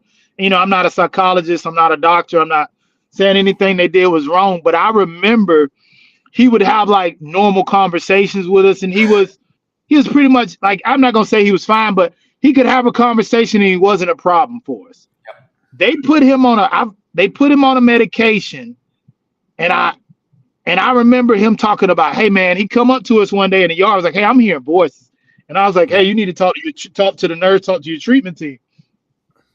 And it went from voices to him acting the damn fool. And I was like, what do you mean? And he was, I mean, this dude went to act like it was bad. Like he got violent as hell. But they said, I remember I asked Doc, like, man, what's wrong with me? His Doc was like, oh, well, it's one of the side effects of the medication. I was like, damn. Oh, wow. God. Made him violent. It made him hear voices, made him violent, made him suicidal. And I was like, man, that shit is scary. And then you convert that across to how they fill us full of drugs, us veterans full of drugs and medications, man, just like that. And look at all the side effects that you're seeing on the criminal world. And you know what the worst thing about all of this fucking reminds me of? The day that I got marched up to the mess for duties, and I'm unloading the fucking meat off the back of the truck, and on the boxes of steaks, it says only fit for military and prison consumption. Oh, wow. Motherfucker. I was eating the same motherfucking steaks we were feeding prisoners. Wow. Wow. Well, I mean, if you think about it, criminals in the fucking military, that's the only difference. A little bit of free time. It's like, bro, I'm telling you, it's crazy. When you, I'm telling you, like some of those medications, like I was like, because when you've been there for a while, you would hear certain medications a lot. Like, okay, this is a normal one they use. This is a normal thing. So then, you build relationships. So I had, one of my closest friends is a nurse, and she worked there for years. And I was like, hey, what is this? And she would explain, oh, this is this, blah, blah, blah. I'm like, so what's the side effect? She was like, well, normally X, Y, Z. I'm like, what the hell? I'm like, damn. Like I'm serious. Like, especially when that's like, there's, I forgot, there's a medication that they use in America. They use here a lot, and probably in other countries. I don't know. I can't remember, but they use it for something no. It's something else they use for one condition, but then I found out later on that it was a psychotropic medication. Oh yeah. It's also used in psychotherapy, and I was like, what? Well, that's, for instance, so there's a blood pressure medication called Minipress that they used to use back in the 50s. That was something that they trialed me on for a while there, to help with nightmares and anxiety. So they've been pulling up all these old medicines and fucking usually probably fucking psych wards and prisons is where they test these motherfuckers. I mean, but think about it though. Like you think about it, a medication from the 50s. And but think about this. So think about how many people you say it was originally a blood pressure medicine, but then they were using it for a psych thing. It's like anxiety. It's scary, man. Like it's scary. And then like sometimes like you would kind of see, like I'm like, and I would, what's crazy, you can always tell when like we would have certain people that they would cycle through their medication. You knew they were cycling, because I don't care. And people can say whatever they want, but I don't care. We would have a full moon. I'd be like, it's going to be on and popping. People can say what they want. I've been through too many years to see it my own self. It's a full moon. You'd be like, man, here we go. Yep. Here we go. It is exactly the same in a psych ward, brother. You speak to any psych ward nurse that works in a psych ward, they'll tell you the exact same thing. Whenever Yeah. there's a full moon and you got a bunch of crazies together, shit gets wild. The werewolves crazy, come man. out, baby. And and that's what I'm saying. And that's another thing. Like you were saying, War Dog, it's like being in there, like you're at a constant, you're hyper vigilant. And then here's the thing though. I've always said this. I don't know how the people that I work with that were so laxed. I'm like, y'all are crazy. Like, man, these, like, I always went to work ready for the worst. Because I knew at any time, like I knew the weekends we worked, especially when we worked 12-hour shifts. I always like, okay, the weekends are usually chill. But then sometimes I remember we would have a weekend when we fighting all damn weekend. Friday, Saturday, and Sunday. And by the time you get that third day, you don't give a damn. You just like, I'm ready to damn this job. I'm just ready to go. Yeah. Like, and it's, it's a lot. It's a lot. And I don't care what nobody says. It changes you who you are, because it's just like, like, I believe, in my opinion, most people in the world, in most countries, like, that are not third world countries, I believe most people live in like a bubble, and they're like, oh, blah, blah, blah. Like, and I've even had, friends or something like that. And I'm like, what the hell do you like? What are you doing? Even women that I've talked to in the past or whatever. I'm like, what? Like, do you realize what the hell going on in the world? Like, what are you thinking? Exactly. Like, because you see some of the worst of the worst. So you're like, man, like, shit. Like, even like you get nervous about, like, I couldn't imagine having a daughter right now. Like, I would be, she gonna have a damn low jack on a book bag, in a damn shoes. Like, so I can track. I'm being real, because, man, this shit is, people do not realize what the hell going on out here sometimes. Like, cause they live in a bubble and they think, and unfortunately, and people that, kind of maybe are better off financially, they may think, oh, it can't happen to you. Man, this shit, it don't matter no more. Money can only protect you, man. Yeah, money can buy you some protection. You can get in a nice neighborhood. But if somebody want to come, they come in a nice neighborhoods now. They don't give a damn. So it's like, I don't know. Like, I've had like discussions with friends, and I'm just like, y'all live in a damn bubble. Right. Like, right. They do. But then I had somebody tell me something but it woke me up and realized that because of my work, I thought different and I looked at the world and viewed it different.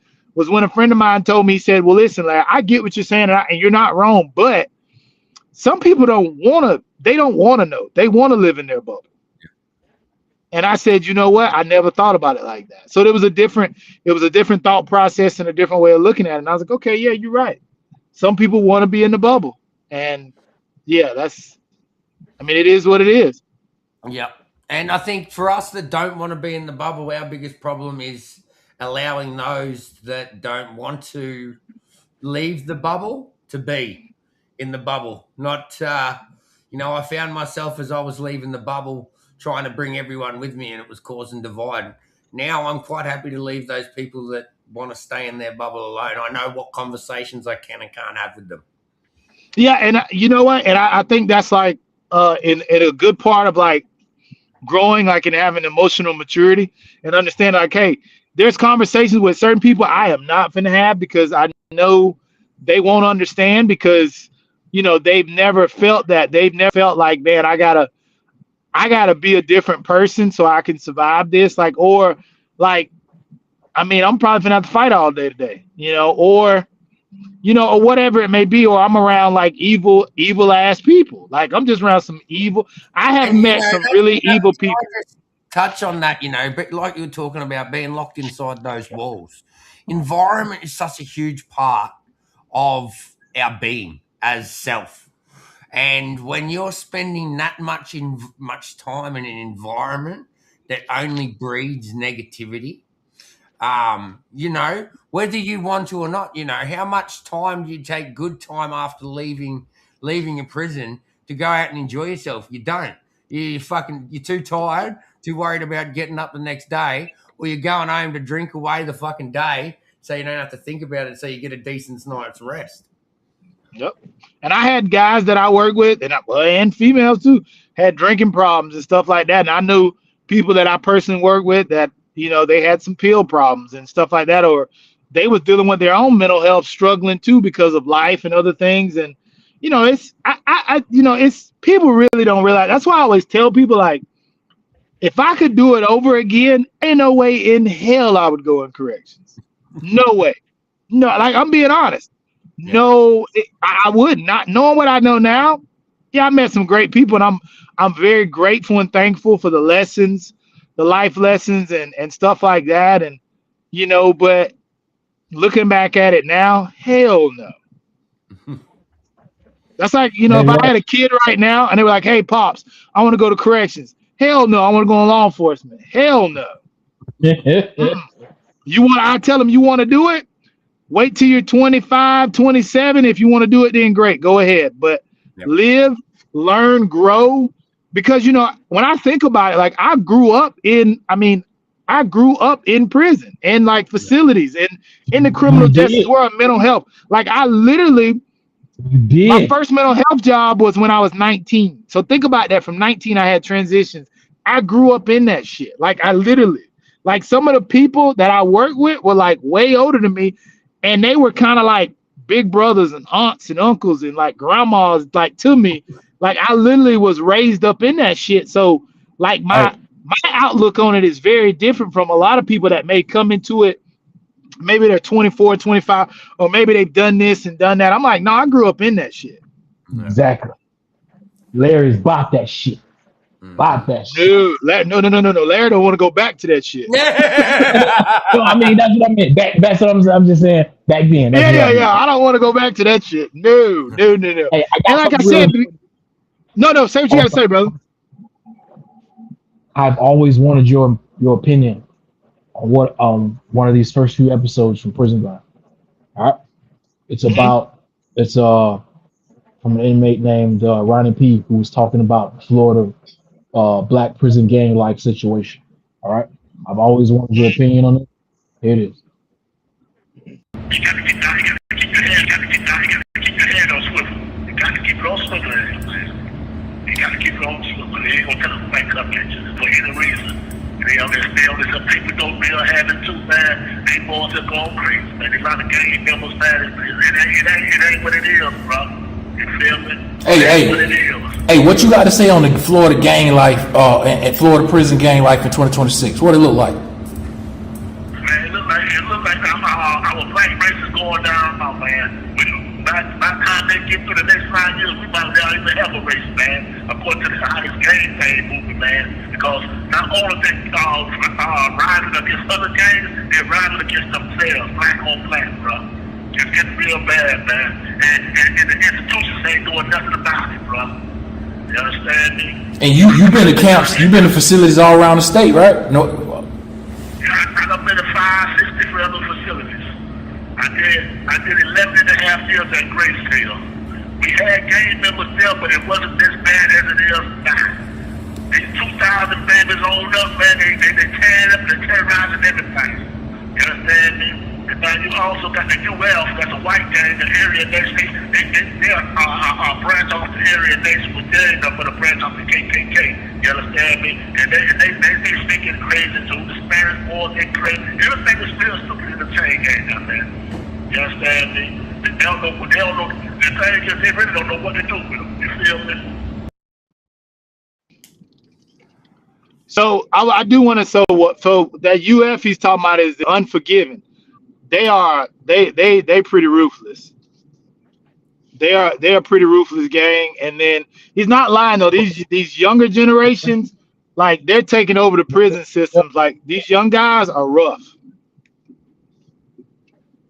They're them young. He ain't talking them kids, like, they're kids to me, but they is different. They ruthless. Like, they just straight up. I mean, there's no nice way to say it. They are ruthless. They ruthless. And it's a different thing. And they are taking over a lot of the prison systems, and they don't care, and they ain't nothing to play with. They ain't nothing to play with. Ruling with fear. Well, just fear, and then too, you got to think when you think about it though. When you're younger, you're kind of fearless, and then if you're young, and then you kind of you got this violent side to you. On top of that, it's just a different mindset versus as you get older. You can just because somebody's older don't mean they can't be dangerous, but you kind of think about things differently, and you kind of see things on a different spectrum, and you're not trying to, because I feel like a lot of the older guys that's in prison now, like they're trying to, do their time, not cause a scene, if whatever criminal activity, far as contraband and stuff like that, they trying to do that and do whatever they trying to do and to keep the peace and far as not cause wars and stuff like that. But these young guys is different. They just want to cause havoc. Well, and then too, you got to think though, it's power. We talking about power now.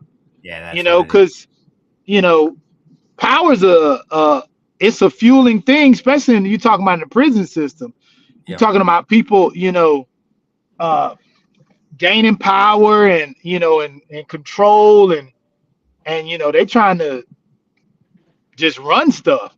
So prison is, and it's different. And not every camp is like that, because not every camp is dangerous like that. You got some camps that that are notorious. Like you look at ACI. ACI has always been notoriously a rough one, and it's always been like what they call in prison, like we say, the jits. The jits always been the worst ones, which are the younger ones. So that's always been. But you got different camps around, the state that are. Talk about for me that part. There's a whole lot of young proving the old and old proving the young in that motherfucker, ain't it? On an everyday basis. Yeah, the jits are not, but ACI historically has always been like when I first heard about ACI, like growing up, like they always called it gladiator school. That's what they called it. What is that? ACI is called. It's in Sneeze, Florida, and it's part of the Florida Department of Corrections, but it's called Appalachian Correctional Institution, and they call it ACI for short. But they call it gladiator school. That's what it's always been known as, gladiator school. And if you ever talk to anybody that's like worked there, especially like in the past, they'll tell you, man, it's gladiator school. Like, and it was always something going on. And now, like, so I'll say even I've seen this the past couple of years that prisons that weren't like, I guess you would say, they weren't really like a bad place. It was a prison, but it wasn't like a lot of fighting and stabbing. It was, they had problems here and there. Right. They starting to amp up and like, because there was an officer last year that got stabbed in the face. They filleted his face open in a camp that normally wasn't like it wasn't a bad camp. It's a prison, of course, like a prison is prison, but it wasn't somewhere they had a lot of problems with. Now they fighting their ass off, and it's all kind of mess going on. So you're starting to see a shift, and I kind of look at it like this. When I got in prison, you had some young guys, but you had more older guys that were in the prison. And now I'm starting to see a shift that, I'm almost 40, but now I'm starting to see younger guys in prison now. And they're starting to take over the prison systems and, for control and power and stuff like that. So now you're starting to see that. And, the contraband problem is getting worse. And not like it hasn't been, it's been there before, but you're even seeing an uprise in like officers, getting caught up for messing with inmates, having relationships or bringing contraband. Like it's like at an all-time high. Mm. It's crazy. It's business. Yeah, it's a bit, and it's funny when you and I guess I won't say it's funny, but it's kind of ironic. But I've always thought like prison is a business, even for the people. Prison is a business, and far as the Department of Corrections, but it's a business for the inmates too, because they're running contraband, they're running dope, they're doing all kind of stuff inside the walls to run stuff outside the walls to get stuff inside the walls. Yep. So it's like it's a business. Yeah. Yeah. Do you do you watch Mayor of Kingstown on Paramount Plus? Yeah. Show Yeah, about that's a having 7 prisons within like that. You know what I mean? Actual. You know, y'all know what I'm talking about. Then what's up? Yeah. Like, so I mean, that I won't say it's not like that for what I've experienced, but you do have a lot of people that are in prison that are shot callers that are running stuff outside of prisons. They're calling shots. They're making things happen. You know, let me tell you something. This is how you know, like, prison is a straight up business and an organization, like what's inside the walls. You have had people that have been in supermax prisons in Pelican Bay or supermax federal prisons, and they're still calling shots and calling hits. And people, you can't tell me like they're like, I feel like us calling them a gang is like ridiculous now, because that's not a gang. That is organized as hell. I'm in a cell. I'm locked down 23 hours a day. I get an hour of fresh air. I'm in a cell. I got a damn cell phone and I'm calling shots to make shit happen. Is that really a gang or is it organized? That's Now, people can argue it. People can argue it any way they want, and I'm not here to argue that point. But just my thinking process of seeing it and working in the field is like, I mean, are they really a gang anymore? Like, I feel like, you know, they're on a whole nother level. And if you really look at it, gangs have gotten way more organized over the past 20 years. Much more organized. Yeah, technology made it happen. Technology, organization. But not only this, though, smart people. Not all these dudes are dumb. Like, yeah, they may have chose a life of crime or because of their situations, or maybe in some of them, they're 3rd and 4th generation in gangs and stuff like that. But some of these dudes are really intelligent, articulate, and they read. They read like they're reading The Art of War, 48 Laws of Power. They're reading psychology books. They're reading books like Atomic Habits and shit. Like, they're reading these books, man. So it's like, they ain't dumb. Like, some of them may be ruthless and they may be violent, but they also intelligent. Can you please, all right?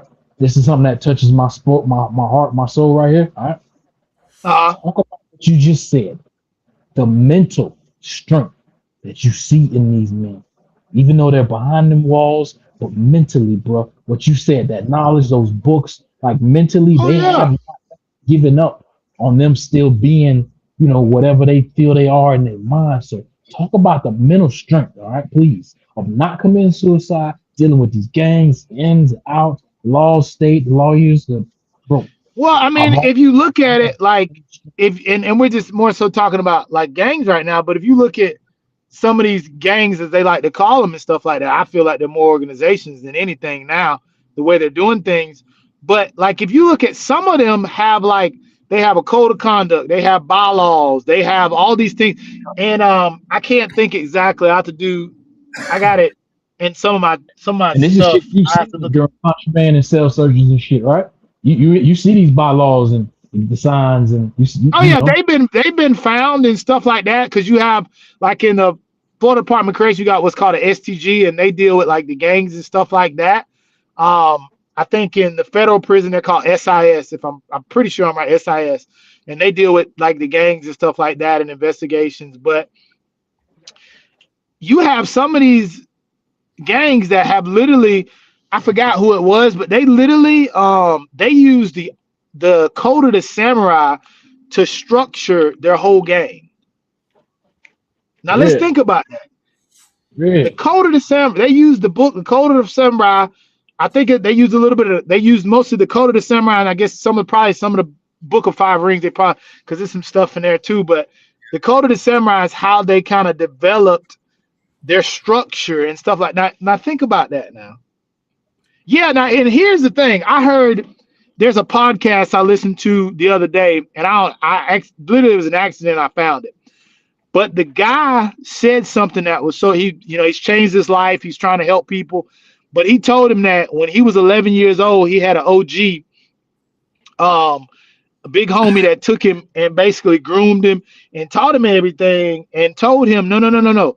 Hey, no, we need a little bit of everything. He said he never understood it. He said, but at 12, 13 years old, he was ahead of the game because he understood that you needed your crash dummies, you needed your foot soldiers, you needed all these certain people to do certain things. And the way he broke it down was like a damn military. He's like, yeah, I need my infantry people, my front line. I need my intelligence. I need my people for this. I need my people to transport, my transporters, which, people are smuggling the drugs in, smuggling the drugs out. They're doing this, they're doing that. I need people to do this. I need people I'm like, hold on, do what?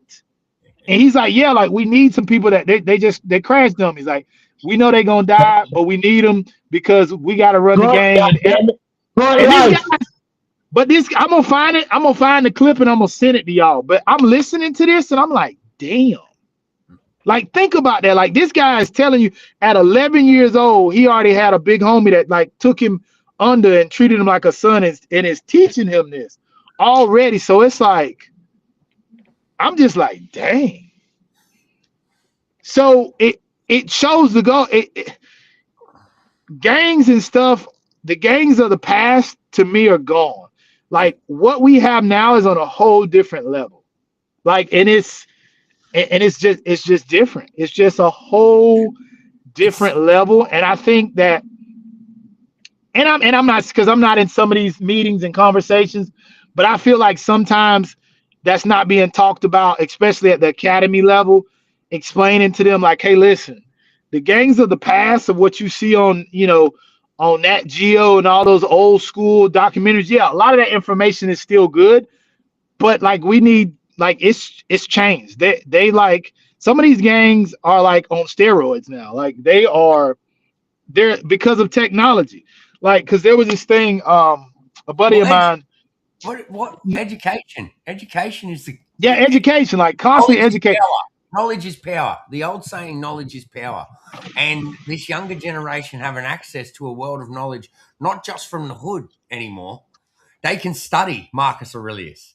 They can study Sun Tzu. They can study the art of war. They can study all these things that all these great business people used to be able to deliver.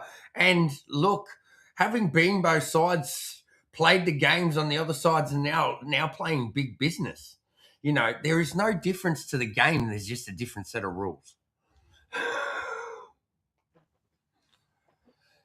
That's all it is. It's just a different set of rules. And why are we called criminals? Because we're not playing the rules by the way that the word has been written to keep us all in track. And why is that the case, in my opinion? Because laws are written with loopholes. But now we're educated enough that it's easier for us average people to be able to start finding those loopholes that have made all these big businesses. And look at that. Look, half of the world's rich. If you were to break through their business models and everything, it would almost be structured exactly like you need a national drug dealer without the private fucking military. Instead of the private military, they use their government contacts to use the real militaries. But you talk about a huge point, and I think that, and that's why I've always, like, even at the academy level, I always try to tell them, hey, listen, some of these inmates are super smart.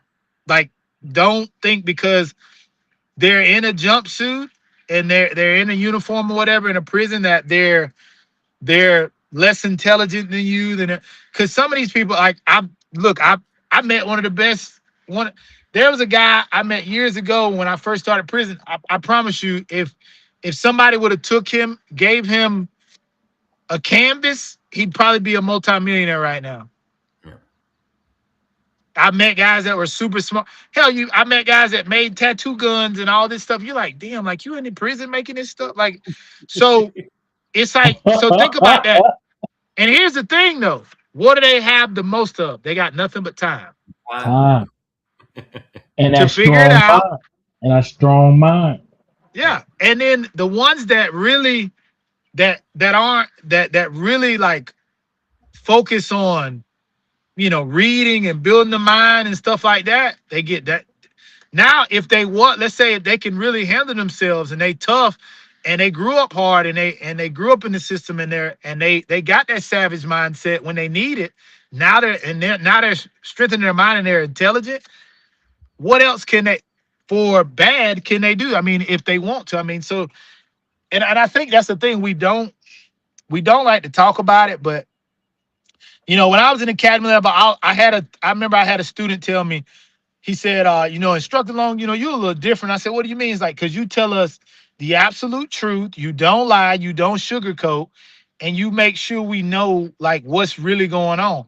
I'm like, yeah, because y'all need to know the truth, because man, listen, I said, I used to say this all the time to my classes, it's survival of the fittest. Yeah.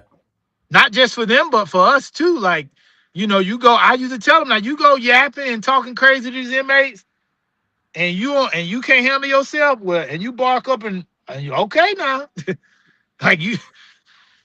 Some of them, they may, let you pass, but some of them may stab you. You never know. Some of them may be like, okay, we're going to get you. Or they may jump you. Or they just may fist fight you right there. But it's, there's a lot of things. Like, and then too, another thing I used to always use to worry me, and it still worries me. In Florida, they dropped the age to 18 to go into corrections. Then they made the academy, they shortened the academy because they were so short on staff so we could get out more people. And like, even with the books, like you have a committee, you have a committee, and the committee makes decisions. And like I've always said, like, man, I would love to sit down and talk to the committee, because some of the decisions they make, I'm like, is this really beneficial for the people that we're putting in these positions? Like, is it really beneficial for these kids? Because a lot of them, let's be honest, a lot of them are kids. I remember I had a guy, it was a couple guys and a couple young ladies. And I asked him, I said, well, how old is everybody? Blah, blah, blah. And I was like, man, y'all look real on it. And then they were like, oh yeah, we all just graduated. I never forget. They say, yeah, we just graduated high school like 2 months ago. I'm like, what? Y'all don't need to be here. Y'all don't need to be here.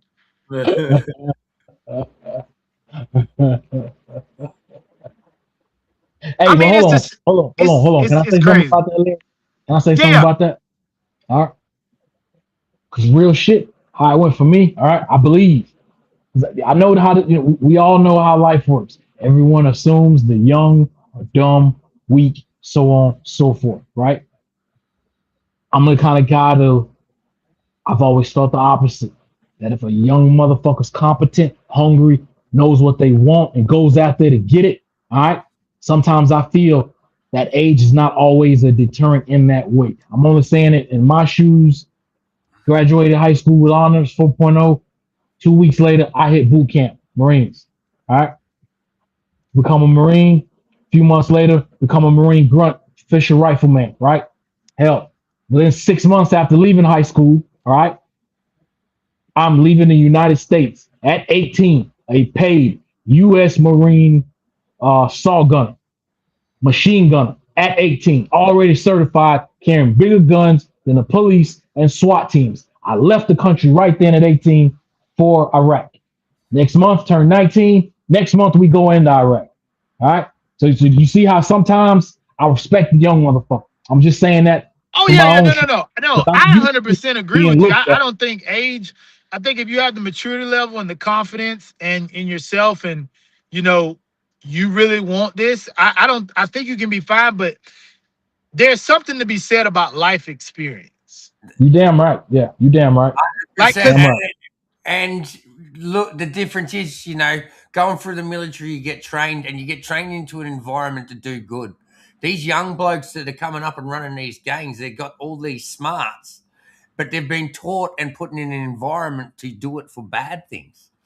And why do you think they're succeeding so well? Because, once again, their knowledge and that young hunger, keenness in it, there's no fear. There's no fear. There's no fear. Why is it always young blokes that go to war, or join the fucking forces and want to do well is because that's when you're the hungriest at the most and you're out there to prove something. Yeah. And it's your environment will dictate what you're out there to prove. Whether you're going to end up in jail, or you're going to put some medals on a uniform after going to war, or your service in the fireys or the police force or the ambulance. Oh yeah, no, I agree with both y'all, and I think one of the biggest things, like with me, like I've always looked at, like some of the, when I look at it from my standpoint, from like being in the academy, like I've noticed like some of them are young, and I'm like, oh, this young lady's gonna be fine, this young man's gonna be fine, but some of them I'm like, him or her immature ass should not be. No. You don't need to be here. No. Because they don't realize what they truly walking into. Because here's the thing, like, sorry, Larry, during that training period, in the military, we weed those people out the first week or two. Those ones that are not going to fit the mold, they're gone. The military has broken them. The military is designed, I believe, the structure of that recruitment is to design in those first 2 weeks to break those that cannot be molded. Do you have something similarly in the academy when you're going into corrections? Like, is this a way that you could manage these younger people? Well, I'll say this. It all depends on the academy. Now, some academies are a little bit more rougher than others, and then some academies aren't. So, like, you have some academies where you'll have way more that slip through the cracks than should, and then you have times where, I remember there was a time when we could go, like, we could really, like, lay into them, and then it become, so put it this, so I'll give you a great example. I ran a lot of defensive tactics courses, and I remember there was a time when me and another instructor, like, when I tell you, I used to try to break them. Like that, I mean, that was what, the whole week, that first week, I would do everything in my power to break. And not because I didn't care about him, but I would still try to lift him up. But I'm like, I need to see if you're going to break. Because if you're going to break in this damn DT room, us working out and doing push-ups, burpees, what the hell you going to do when somebody trying to kill you or your buddy? Or like, are you going to keep fighting and you going to keep believing? Yeah. And I'll never forget, we had a class. The whole damn class was whining, crying, and complaining. And they went like to the director, and then we had a situation where one went over the director's head to the president of the college. So, and I'm like, and in my mindset, that's when I kind of like I stopped, because I love defensive tactics, I love combatives, but I lost my love for it for a while teaching it at the academy level, because I was like, they think like we trying to like hurt them or something like that. But they don't realize like all we doing is trying to build you up. Same thing, like same like the military, build you up to break you down, build you up to break you down so we can rebuild you. We got to break you down and rebuild you. Your mindset to make you tougher so you understand and you can survive in this. But then, because a lot of it is mental toughness, you need to have that shit. And it got to a point where I'm gonna be honest, there was a time like, I fucking hated defensive tactics, because I was like, these soft ass like new generation, like they complain, they bitch, they moan, and I'm just being honest. Like this is I'm not speaking for nobody. I'm speaking for me. Larry don't like to see that soft shit, baby. No, you don't. Here's the thing, though. Here's the thing. It's like Larry wants him to win. But okay, but I'll tell you my frustration though. This is my frustration, and y'all understand this. So we had 2 weeks of defensive tactics. That's 2 weeks I get to work with you. In 2 weeks, I gotta break your ass, build you back up, make you confident to pass a practical, help you. Hopefully you're doing the studying, you plus studying and helping you quiz to help pass a written test as well, and pray and hope. Because I'll tell you this, with defensive tactics, I take that shit so personal. And one day I just fucking lost it. I lost it on their ass. And I stopped kind of teaching for a while, because as far as like wanting to teach DT, I was like, I'll teach other stuff. Because I literally lost my shit one day, and I was like, you don't get it. Like, if one of y'all die or get killed, and I know that I was your instructor, I take that shit personally, because in the back of my mind, I go, Did you prepare them enough, Larry? Did you work Yeah. them hard enough? Did you make their mental a little bit tougher? Did you show every detail that you could with the 28 moves that they had to learn? And hopefully they got one fucking thing that'll save their damn life in that shithole. Like, and that shit I take that shit very personal. Like, even with like jujitsu, like, I take the shit personal when I teach somebody because I'm not just I'm giving you my time, but I fucking care. Like, I fucking care. I don't want to ever hear about a student or somebody I trained that got fucking killed. Like, that's why even when I teach jujitsu, I say, hey guys, all right, listen. I always talk about the sports side, but I always say, this is sport, but hey, and I'll say, hey, in a self-defense situation, never do this. Yeah. Never, ever, ever. And I'll be like, hey, in a self-defense, you need to think about this. So you can somebody can touch you, then they can grab you, they can punch, all these different scenarios, because at the end of it, like, I love jiu-jitsu as for fun and sport, but fuck that. I got into it to learn how to take care of myself and to protect myself. Right. And at the end of the day, if I'm teaching you, yeah, I want to show you some cool shit to have fun, but I also want you to have a little bit like, hey, listen, in a real scenario, think about this, know this, because I want you to survive, because I don't want nobody to be a victim. There are victims, and it pisses me off. Like, and now I'm not in it, but like, it used to piss me off when they would bitch and moan about running or work. And I'm like, and I would always tell them, and this would always be my argument. And I would go off and I'd say, I don't care if you tell on me or what. I say, y'all are some damn babies. These inmates work out 365 days a year, 366 on a leap year. Some of them are 60 and 50 years old, and they look like they should be on a damn a freaking Muscle magazine, and they more ripped than damn people that work out in the gym, and they doing push-ups, sit-ups, eating damn top ramen noodle, peanut butter topped on a damn honey bun and sardines and tuna, and these motherfuckers look like they ready to go damn in the Gladiator. They could have been in the movie. I'm for real though. But and then if you look at most law enforcement officers and corrections officers, what are they? Fat, not a shape. Thanks. Now, if you want to see most of your top tier guys, now, and not every department's like that. Most of your top, if you want to get you go to your SRT, you go to your SORT teams, your rapid response teams, your K9, majority of the time you go to your SWAT team. That's where you see top guys. But here's the problem. Like, these dudes criminals are getting more sophisticated. And here's the thing. Just like I heard a guy talk about this who was a cop. He's a black belt, and he owned his school too. And he said, hey, listen, I don't know if you people know, but like, it's the same problem in the military they had years ago. They had all these gang members going to the military, gaining all the skills, coming back and teaching the gang tactics.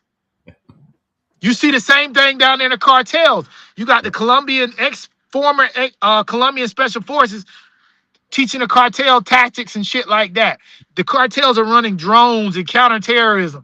Like, what the fuck? Like this? Like, we got to do better. It's just, I think about these things, but I know money's an issue and stuff like that. But I'm like, man, I wish, like, in my opinion, like with defensive tactics, the shit should be at least a month, at least. But really, you should be like that's why I love Jacksonville. We talked about Jacksonville earlier with the situation in the jail. Their academy, I love what they do. They run what they have to do as far as the state standards, and then after that, they run their own defensive tactics where they go over boxing, they go over more advanced striking, advanced grappling, and stuff like that. They go over more advanced stuff to help you build and become better. So when I look at stuff like that, I'm like, okay, and Miami does a great job. Broward County does a great job. Those are three of the academies. I know they do a really great job with their defensive tactics and their overall tactics. I mean, their schools, my cousin, is retired from, it's now Miami Sheriff's Department, but when it was just Miami-Dade, he retired from their, he was on their SRT and SWAT team. And man, those guys would jam up, and they run their own academies down there, and what they're doing is, man, it's phenomenal. But that's why I say, man, we gotta do a better job, at these things and doing that. But I'm just hoping eventually, you know, we kind of start realizing that, and then we get better, you know, at doing these things. Money is a thing, and I get that they always talking about money and stuff, but I'm like, hey man, we got to put out a better product, you know, because if we're not doing our due diligence to make sure people are trained, and I get it, because it always, and my thing is, we really got to get it down at the academy levels, because here's what you always hear when you get, especially if you're a smaller agency with law enforcement, we don't have the time to train everybody because we're short of staff. And it's like, damn it, you're either gonna train people or you're gonna have to deal with lawsuits. Yeah. You know, you're either gonna train people or you're gonna deal with some people making bad decisions. Yeah. Because, you know, y'all know it just like I do. When the shit hits the fan, you're gonna go to your whatever level of training you've had, scenario based, whatever. That's where you're going. That's where your brain's going. That's where it's all going. So if you've had, you know, good training and you're having training all the time, like, so I'll talk about Mesa PD. I love Mesa PD. So I had an opportunity to teach there. So everyone knows that's Mesa, Arizona, right? Yeah, Mesa, Arizona. Yeah, Mesa, Arizona.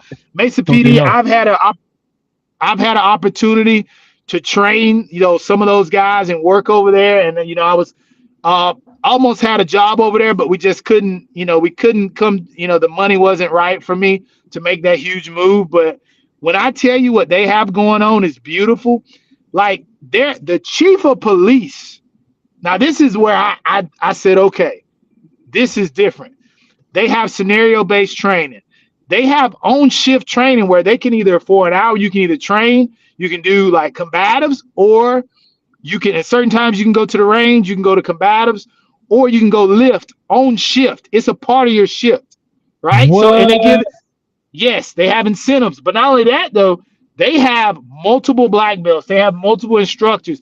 And you got the police chief trains twice a week. And when I tell you that's one of the most squared away dudes I've ever met in my life, but that dude is squared away. He's just like Greg Tony down there in Broward County, squared away. Like, I've never met, like, that dude at Mace. He's a brown belt in jiu-jitsu. He's solid. He might be a black belt now, but back then when I first met him, he was a brown belt, solid, trains with his staff on the mats. He's, you know, they're frequently on the gun range. They're you know, they're working out. Like, they're doing scenario-based training, you know, with that. They have a simulation machine. They're running simulations. If they see you have a problem, they look on your body cam, hey, we could have did this different. They'll literally call you in and you'll do the same scenario on the simulation machine to make sure that shit doesn't happen again. That's brilliant. That's brilliant. Like, they have and they're not the only one, but there's multiple, you know, departments doing, but that's just one that I personally know about, that I've had hands on, and I've seen it, and I've seen what they're doing, and it is amazing. It's amazing. Like, and granted, they have some money backing them and stuff like that. You know, they have equipment, but they've used grants to get equipment. They have a less lethal program that's pretty awesome. Like, I've seen body footage. When I was there interviewing and teaching and stuff, I've seen the footage, and it's like, we got to get back. We got to train, make sure people are trained. And then two, we got to train. I feel like the culture is like, going in the military, and I know for some people it's just like, oh, it's a job, it's a thing. But it's like, it's a lifestyle, like, in my opinion. Like, you got to, like, if you want to survive this shit, like, yeah, you damn right. It's a lifestyle. I mean, I feel like, you know, it should be a lifestyle. Like, you shouldn't just do this, especially in like law enforcement corrections, or like, especially if you're like in infantry or something. Like, that shit is not something you just do. No, you gotta, like, you need to take it seriously, because it's life or death, you know, in certain situations and circumstances. And you gotta, like, at some point, like I always say, like, something gotta hit your damn brain where you say, yeah, I need to take this serious. Yeah. Because it is like, if you don't take it seriously, you might not go home. Mm-hmm. Like, to me, and it's the same thing with corrections, because I'm like, I always tell them, the one thing I always say, hey guys, I only get 2 weeks with you. So first thing I need you to do is, as soon as you get done here, you need to work a little overtime, do whatever you got to do, save some money, you need to go start training combatives. Go to a boxing course. And I give them parameters. Hey, if you go to a jiu-jitsu school, if they're all about sport jiu-jitsu, leave that motherfucker. Go somewhere where I'm serious though, go somewhere where one of the instructors has an understanding of combatives. Yeah. Like, and with weapons and stuff like that. Because there was an incident where I seen a situation, and I can't talk about it too much because I wasn't supposed to see this footage, but I was able to see it, where an officer got killed, and it was one minor thing that probably could have changed that whole situation. And it pissed me off so bad. Like I cried about it because I'm like, damn, you know, if this officer would have known this, I'm like, or maybe he did, and maybe he just slipped his mind. And I'm like, man, we need to be training this. So like the next time I train combatives, you know, and I train with some cops, I'm like, hey, listen, hey guys, like, can we go over something really quick, like that's really important to me? There's like, sure. We went out and I made them drill that shit for an hour because I do not want that situation to happen to them, and they're gonna get taken and they get fucking their brains blown out. Yeah. Like, and I think that was my biggest problem that I noticed, like, is I care too much.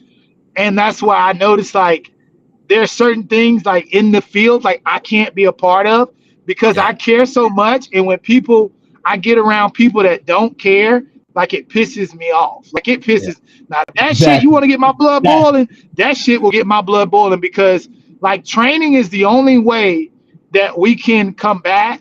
Like, you can't combat every situation that you're going to, there's no way. It would take us forever to do every scenario in the book because there's always going to be a scenario we're going to miss. But training is the only way that we can prepare as best we can to deal with those different situations behind the walls and, you know, on the patrol. Yeah, you need those foundations.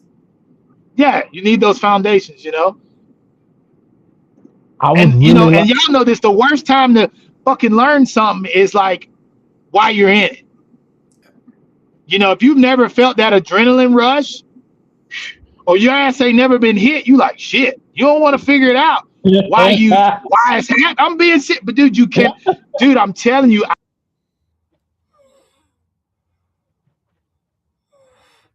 we lost you there.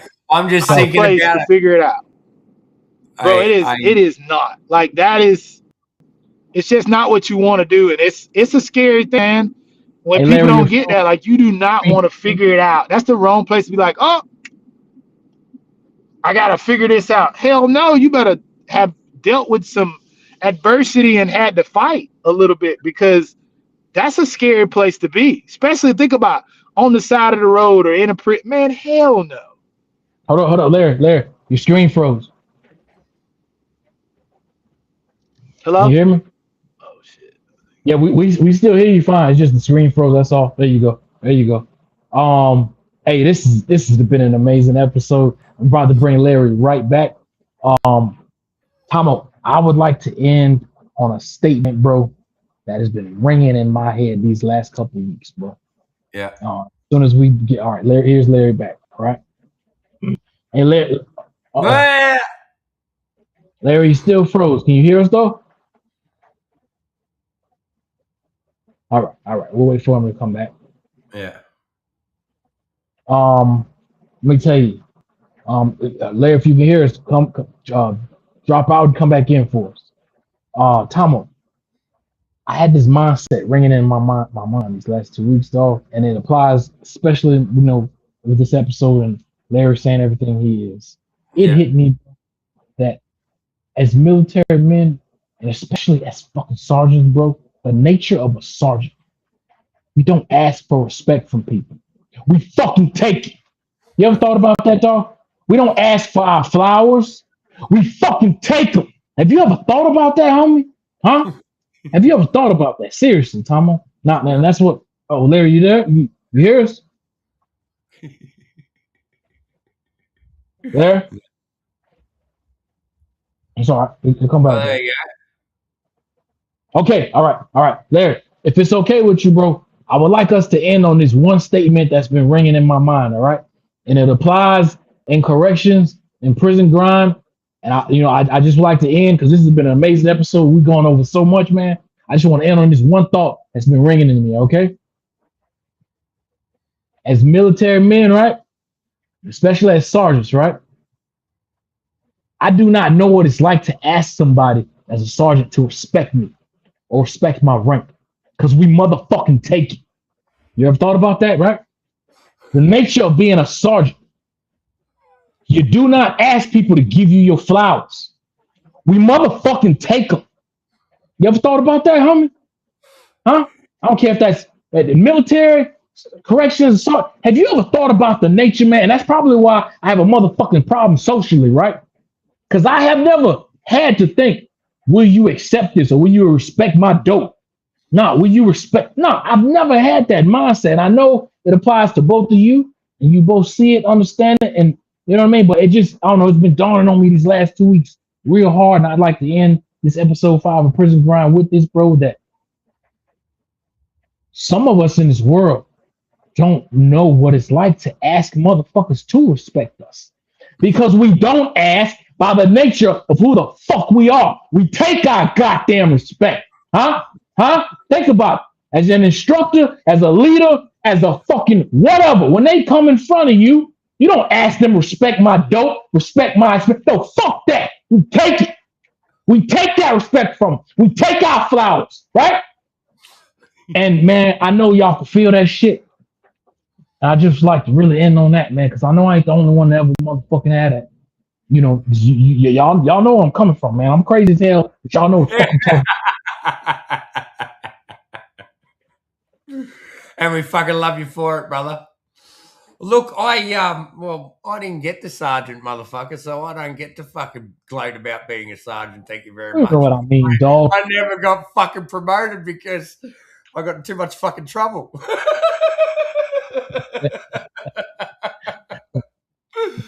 Which kills me because my pension would be a couple of $100 a week fucking better if they hadn't promoted me. But no, bro, what I'm finding, this is probably where you and I differ, bro, is I was always a bitch, bro. I was always looking for everyone's respect. It's taken me the last probably 12, 18 months to find who I am, to start demanding the respect that I feel like I deserve. Oh, for real? So you on your own transformation right now? Okay, homie. Okay, growth, baby. 2026. What's happening? Boss dog, motherfucker. Okay. You gonna make me show you a video real quick. Oh shit. You gonna make me show. I'm sorry. Hey, I'm gonna get your stance on this real quick, Larry. But you know, I don't know if you know Tom will put this shit out, and this is.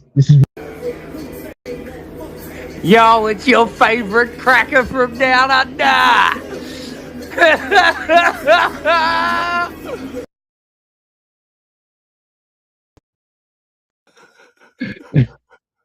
All right, my bad. I always got to throw that. When he sets me off, he just reminds me of that.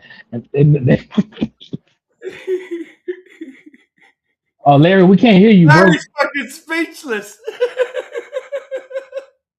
Larry, I can't hear you. No, I can't hear you, Larry. But yeah, that's talking about. You had any other any other opinions on that before we close out this episode 5? Nah, man. Look, getting on the inside, seeing the similarities, it's obviously why we've gone across, and obviously we love fucking having Larry on here because it's always a great chat, man. But man, like I said, once again, just stepping into it, I'm looking forward to where we can take this part of what we're producing at the moment. You know, for me personally, having played both sides of the fence, my father was a detective. I ended up being, you know, a criminal or a fuck up anyway, to turning it around to becoming a businessman again, bro. I want to hear more stories of it, the grind, because, you know, with my background, my knowledge and that there's so much usefulness that comes from these stories that I can utilize in business. In a good way, that is. You know, I'm not looking at it like I'm in the prisons anymore wanting to learn how to hustle for the bad ways. But yeah, it's interesting stuff, man. And like you said, it's a whole different world. I've grown up watching all this American stuff on television, and now I get to be a part of it in person live. Right on. All right. Now, here's Larry. All right, Larry's back. I'm sorry, Larry is back. Larry's back, and he's gonna close us out. No, still can't hear you, bro. Still can't hear you. It's all right. Just keep trying. It's all right.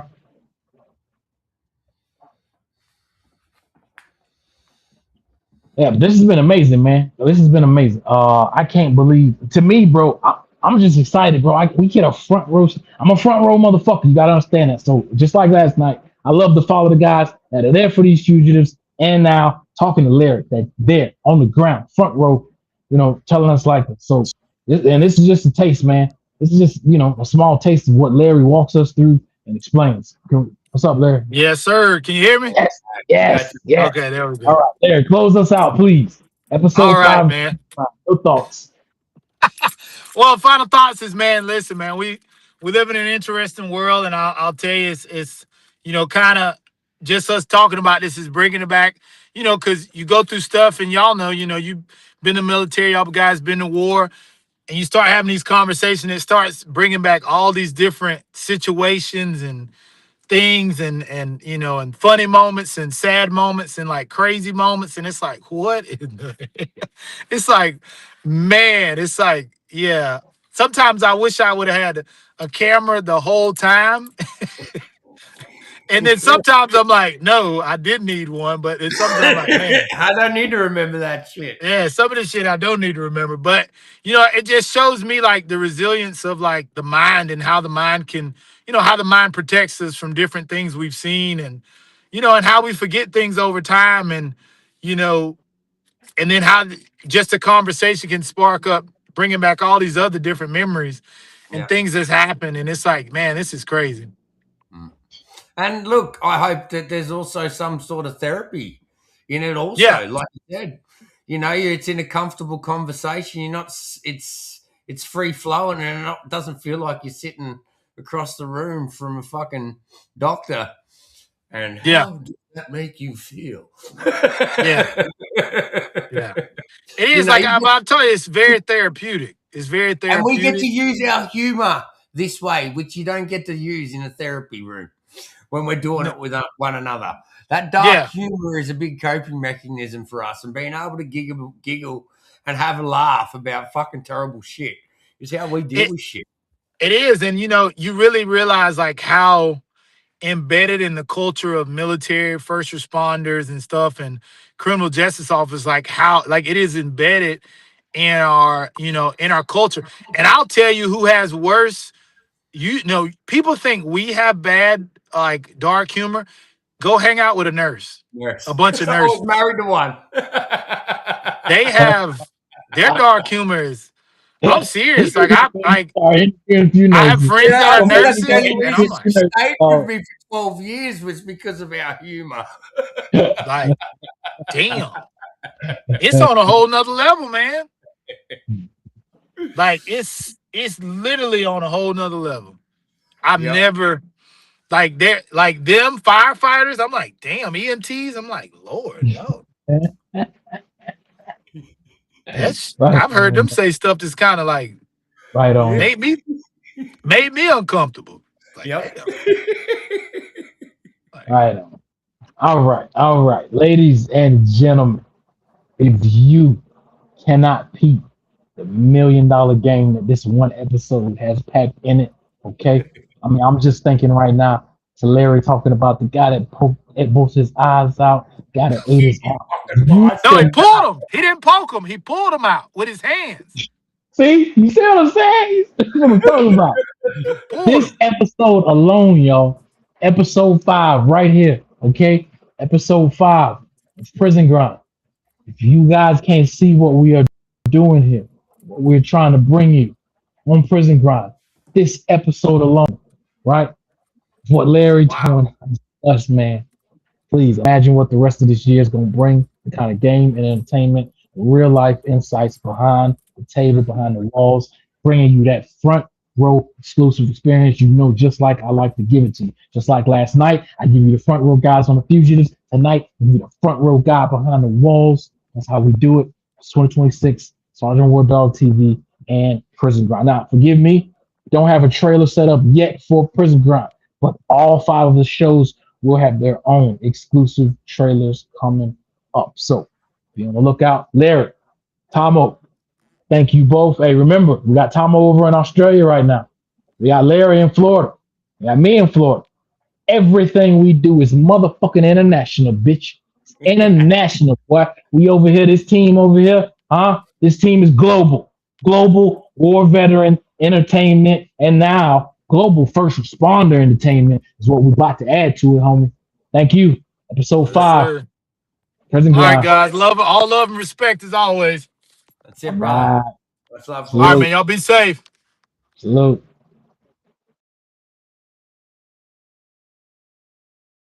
Keep it real from the start. Always play your part. Never let a nigga pull your card, and I put that on guard. Never hear my feelings by the broad. No man put no fear in my heart. I'ma step by mine. I'ma put it out on the line. I'ma put it out on the line. I'ma step by mine. I'ma put it out on the line. I'ma put it out on the line. I'm real from the start. Always play your part. Never let a nigga pull your card, and I put that on guard. Never hear my feelings by the broad. No man put no fear in my heart. I'ma step by mine. I'ma put it out on the line. I'ma put it out on the line. I'ma step by mine. I'ma put it out on the line. I'ma put it out on the line. Put it out on the line. Win, lose, or draw.